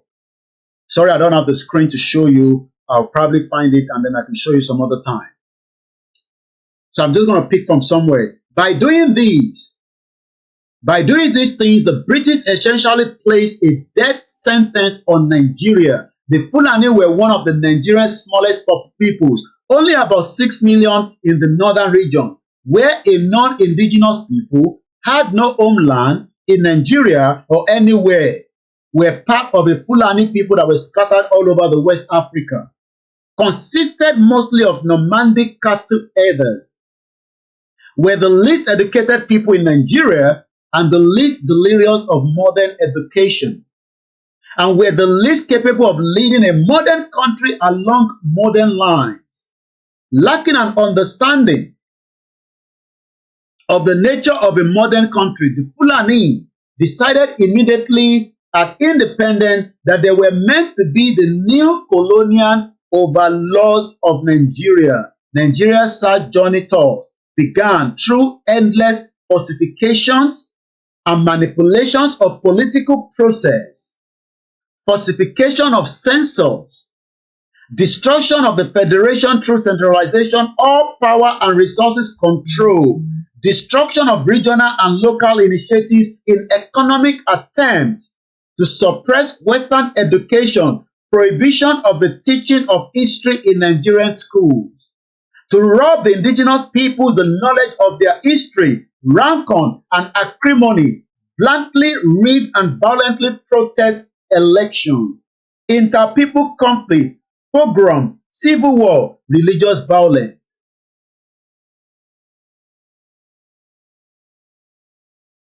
Fulani use of military force for an attempt to conquer all of Nigeria's indigenous peoples, serious economic decline, Fulani invitation to other West African Fulani to come and help conquer in Nigeria indigenous peoples, Fulani attraction of international terrorist groups to help the Fulani conquest, a destructive push to turn Nigeria to a Muslim country by violence, vicious insecurity, rivers of blood, economic collapse to the now inevitable breakup. The earliest Fulani adventure to expand their control over all of Nigerian future, a serious plot started even before independence and covertly assisted by the British. To use federal power to crush the Western region, Nigeria's leader and pace setter in development, because the Western region was strong and wanted true independence for Nigeria. The plot finally hatched in 1962-65, destroyed the Western region of Nigeria development progress, but then it dragged down Nigerian security and provoked the first military coup in 1966. From then on, there followed a long succession of military coups and military dictatorship until 1999. With only a brief civilian interlude in 79 to 83, the military dictators recklessly destroyed the federal principle in favor of centralization. The military dictators from July 1966, on being all northerners, pushed for further and further centralization and northern Fulani dominance. This provoked resistance and bloody conflict, pogroms, and an attempt by the Igbo-led Eastern region to secede from Nigeria in 1967. The attempt started a 30-month civil war from 1967 to 1970, which took over 5 million lives from the Igbo people. As if to wipe off this self-imposed disaster, mineral oil began in the early 70s to boost Nigerian economy strengthening by making phenomenal amount of money available to Nigerian development. Nigerian prospects were so rosy by the late 1970s that some patriotic Nigerians embarked on putting together a dazzling program of a development for Nigeria. Some of the youthful intellectuals in this group even believed that they could make Nigeria the black man's world power of modern times. But Nigeria lacked the unity, the cohesiveness, and the orderly political and economic life necessary for such great accomplishment. A manipulated election in 1979 and another that was bluntly rigged and violently protested in 1983 shut down those who were proudly talking of making Nigeria black man world power. Another military coup came in December 1983, led by another northern military officer. From then on, rather than grow in prosperity and power, Nigeria entered into a process of translate Fulani grabbing of control of unrelented centralization of political power, resources control, development management, and the most rabid culture of public corruption in the world. The management and the northern Fulani control became so total that one of the military dictators felt free in 1993 to announce a completed and peaceful presidential election without giving any reason for his action. Another felt free to arrest and imprison the winner of the election and then to institute a murderous reign of terror to stop popular reaction. And yet, another unilaterally imposed a constitution on Nigeria by decree in 1999. The Nigerian culture of impunity, public corruption has grown so mightily since then, it has earned Nigeria year after year the assessment as the most corrupt country in the world. Since 2018, Nigeria has been classified as the #1 home of extreme poverty in the world. The succeeding northern military dictator from 1985 to 1999, serving the purpose of centralization and of Fulani control of power and resources, rammed down their system irremediably. In spite of Nigeria's hundreds of nationalities, Nigeria lost federalist direction and became simply a country under complete control of a central government, family controlled by mostly illiterate Fulani nationality. Nigerian central government became an instrument for managing not Nigerian development, but for managing Nigerian titanic and complex culture of public corruption. In the end, the Nigerian Fulani political elite, intoxicated by all these great success of theirs in politics of Nigeria and by continued covert British support, embarked upon a pre-modern and primitive ambition to employ violence to conquer all other nations of Nigeria and turn their homeland into a large Fulani homeland.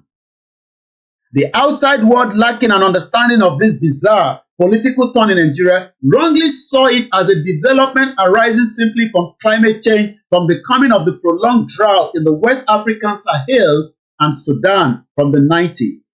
The consequence of bearing of Fulani cattle herders southward into the forest territories in search of grass for their cattle, and therefore intensified conflict between farmers and cattle herders in Nigeria.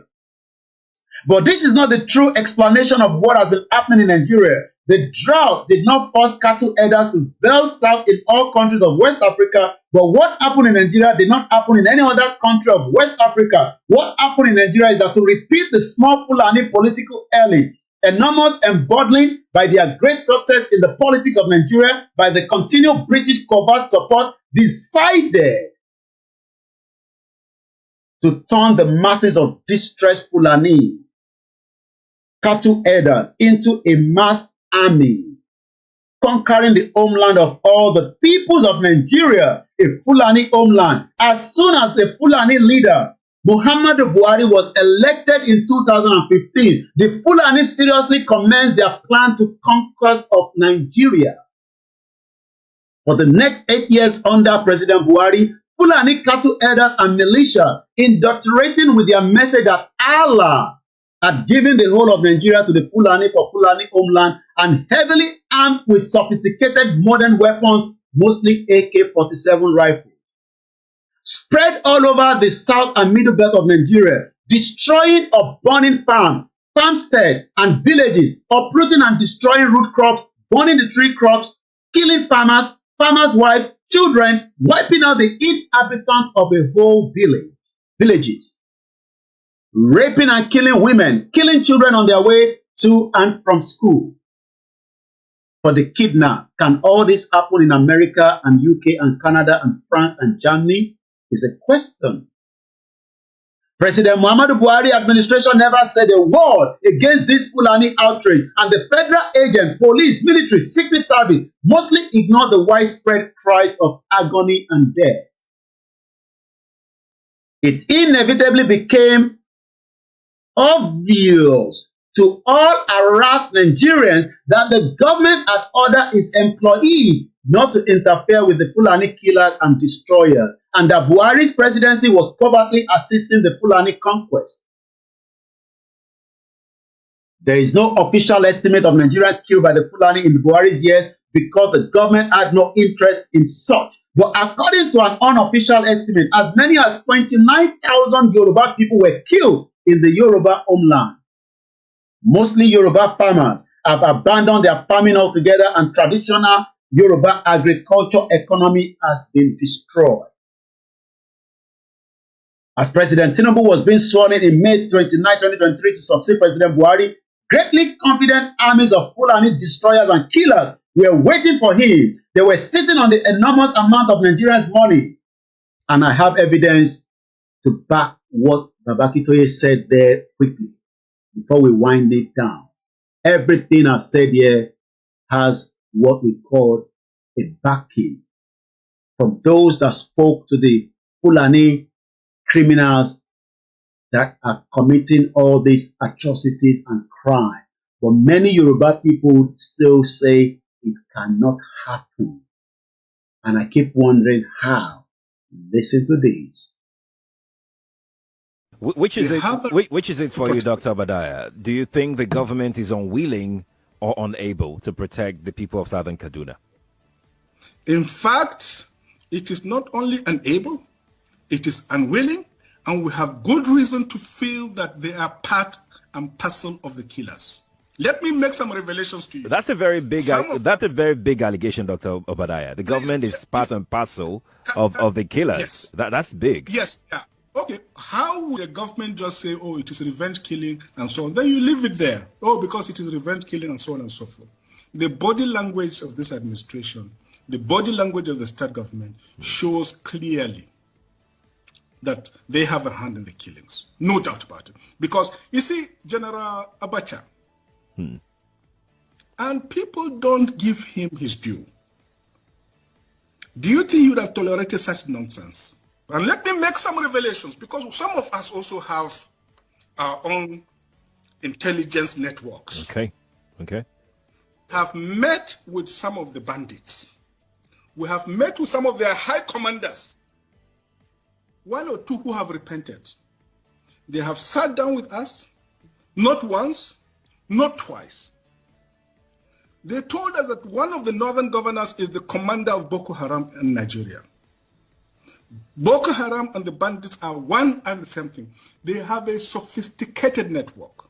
During this lockdown, their planes were moving up and down as though there was no lockdown. Moving ammunitions, moving logistics, moving money, and distributing them in different parts of the country. They're already in the south, in the rainforest of the south. They're everywhere. They told us that when they finish these rural killings, they will move to phase 2. The phase 2 is they will go into the urban cities, going from house to house, killing prominent people. I can tell you, this is the game plan. By 2022, they want to start a civil war in Nigeria. As I bring the program to an end, let's take up the last comment coming through on Oha. Says Nigeria lack unity, ? Unity with Takia. Vale, we have no fund to the movement. Physically, spiritually, please. We need money. Oluwole Ajayi, I laugh when people say, why can't we declare Yoruba nation independence? Some people don't know anything. Oluwole Ajayi went further to say, without money, the movement is going nowhere. Yawa Modupeni, Mokio, the white lion. Ekushe takuntakun, eku ataro, Ọlọ́run ọba á máa wà pẹ̀lú ẹ o láṣẹ Èdùmàrè. Well done, our hero, Akintoye Oòduà. This man says, the international community can't turn a blind eye because over 29,000 Yoruba people have been eliminated. Mr. Pab says they fight this man, I believe he's talking about the late Malafia, because of these. Adebayo Ajala ni Koiki Ekweto, Yoruba nation not going back. Tinubu dialogue now. There is fire on the mountain. Aberejo Samson said, good afternoon, my brother. We're almost end. One man went to mow. A very good afternoon. I saw you late in the middle of the night. It looks like you are creepy. Running your program very, very late. I wanted to listen, but I was too tired, but I saw you online. Thank you so much. Ekushe Egbomi. Ọlọ́run Elédùmarè kò ní fi wá sílẹ̀. Ọlámilékan Olúwaṣẹ́ sọ pé Yorùbá nation not going back. And I believe I've touched on everyone's comment. Falepe Peter says, and I quote, what I say Yoruba language is the ground in Nigeria is boiling and hotter. It remains small to explode. And it's also begging Babawa Ààrẹ Tinubu ẹ pé àpérò tó yẹ now kí a lè ṣe gbogbo àtúnṣe tó yẹ ká ṣe before it is too late. We love Tinubu. I always say I don't pray for his death. A lot of people call me and say they pray for his death. I don't pray for his death. But I hope that Tinubu will do the needful between the Biafra, the agitators, those that wants to leave, and dialogue now before it is too late. I might come back late in the night, as you all know, but for now, it's been 3 hours exactly. We started with the first hour on the Star Radio. If all goes as it's still planned, we have the COS, chief of staff of the Biafra government in exile, Ngozi, that will speak to us on the Star Radio network on Monday, God willing. Thank you so much, Mr. Koiki. Be all the one man went move. Well, everybody will always be aware of somebody. It's somebody I know. I've been on his platform for an interview, but like I always say, I don't trust anybody anyway. I only trust my wife, my children, and my mom. Probably maybe one or two others. But the most important thing is one man more is doing his own thing. I'm doing my own thing. But as a media, I still have to recognize him, regardless of what anybody say. But again, I don't have anything more than I greet him here. It's not like, Ansholoro, but Egbon mi ni wọ́n. So, really one good day. Thank you so much. Mo keep Princess Gbadebo. Ẹ má gbàgbé, ó dùn láti wò wá, but owó ni a máa fi ṣe. Tí a bá rí iná lò nínú ilé, a lè ṣe program o. Ẹ̀yin tẹ́ ń fún wa kò ní tán níbẹ̀ o. Gbogbo ẹ̀yin tẹ́ wá ń fún wa náà, ẹ máa rántí pé ilé-iṣẹ́ yìí ó ní ọ̀pọ̀lọpọ̀ ìrànlọ́wọ́. Bẹ́ẹ̀ bá wá ní, ẹ máa fi àdúrà ran èmi àti mọ̀lẹ́bí mi lọ́wọ́ pé Kóìkì, ọwọ́ ọ̀tá kò ní mú ẹ, ọwọ́ ayé ò ní kún ẹ o. Gbogbo àwọn tó bá ń pètò pé mímú ló máa fi mú ẹ, wọ́n ní rí ẹ mú o. Èmi náà ni àbúrò yín, olólùfẹ́ yín, ìyàwó mi a máa ní ọkọ ìyá àwọn Oòduà. Thank you so much, everyone, on all the platforms. To my Biafrans, we love you. Ẹ̀gbọ́n mi Yẹmí Fátókì, mo níṣẹ́ a máa nífẹ̀ẹ́ gbogbo yín kú ni. Bàṣẹ nífẹ̀ẹ́ olóyè Ìgbòho. Mo kẹ́yìn tẹ́ wà lórí Friday. Godwin, shout out to you. Olúwaṣeun Ìtùnú, mo kẹ́yìn sisters mi. It is very hard in Nigeria. Please do not go into any kind of prostitution. Mo bẹ̀ yín ni. ọmọ mẹ́fà ló ń wá ní Lagos 5 and 6 ní Lekki àti Ritual. Yoruba people are involved in Ritual. Other people are in there, but I know Yorubas are the ones that are mostly involved. And this is the time that they renew their covenant. And on that note, have a blessed Friday ahead. Enjoy the rest of the afternoon. I'll be doing my own little thing at the background until I come back to you all. Thank you so much. I pray, and my prayer is Tinubu will be the last president of the Federal Republic of Nigeria. But it will involve a lot of work. I'm just looking for the Yoruba anthem to close the network here. This is KOIKIMEDIA, bringing the world closer to your doorstep. Yoruba, Ejeka, come together. I'm listening to all the voice coming from the Dupe Onitiri's team. Dupe has nothing to offer. We've told you that from the day one. Motowa. So if you're still one of those that think, look, Koiki, you can come back, do what you need to do with the movement here and support it however. But the bashing so well, even there was an audio that was released. Maybe some of you have listened to it. I don't know how true it is. I was told that Ijile Marcos' wife died. I don't know how true that is. It was Queen Bee that said it in one of the audio. Tibo, I don't know. I met Ijile too, I think about 3 years ago when I went to Turkey.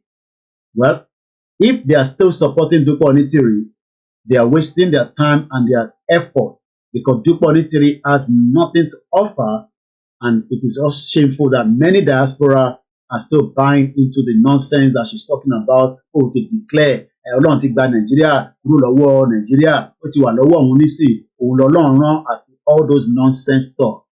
Gbogbo yan jà wá o. But tó bá ṣì ń jẹ́ yín, good luck to you. Bye for now.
Mo kí Ṣẹ́gun Honorable mo ṣẹ̀rí inú tó jẹ́ mẹ́ta ààrẹ ẹ̀gbọ́n mi náà ti Woolwich mo kí Fágbémilékè mo kí brother mi Abiodun George just spot you there ẹni tí ìbá dárúkọ bí a mo rí kọ́mẹ́ǹtì yín ẹ má fi ṣèbínú. Yabani, yes, I watched your visit to Turkey when you met Ijile. I don't know, but it is not too late fáwọn tó wà ní ending yẹn kan fall back sẹ́yìn mo kí gbogbo alẹ́ nǹkan sí o, and that is how far I can take now. Bye for now. Ó tún di later pẹ̀sẹ̀pẹ̀sẹ̀ tí àbájáde ní bí a ní alẹ́ láti ṣe more program. Festus, thank you so much. God bless us. God bless everyone. Bye for now.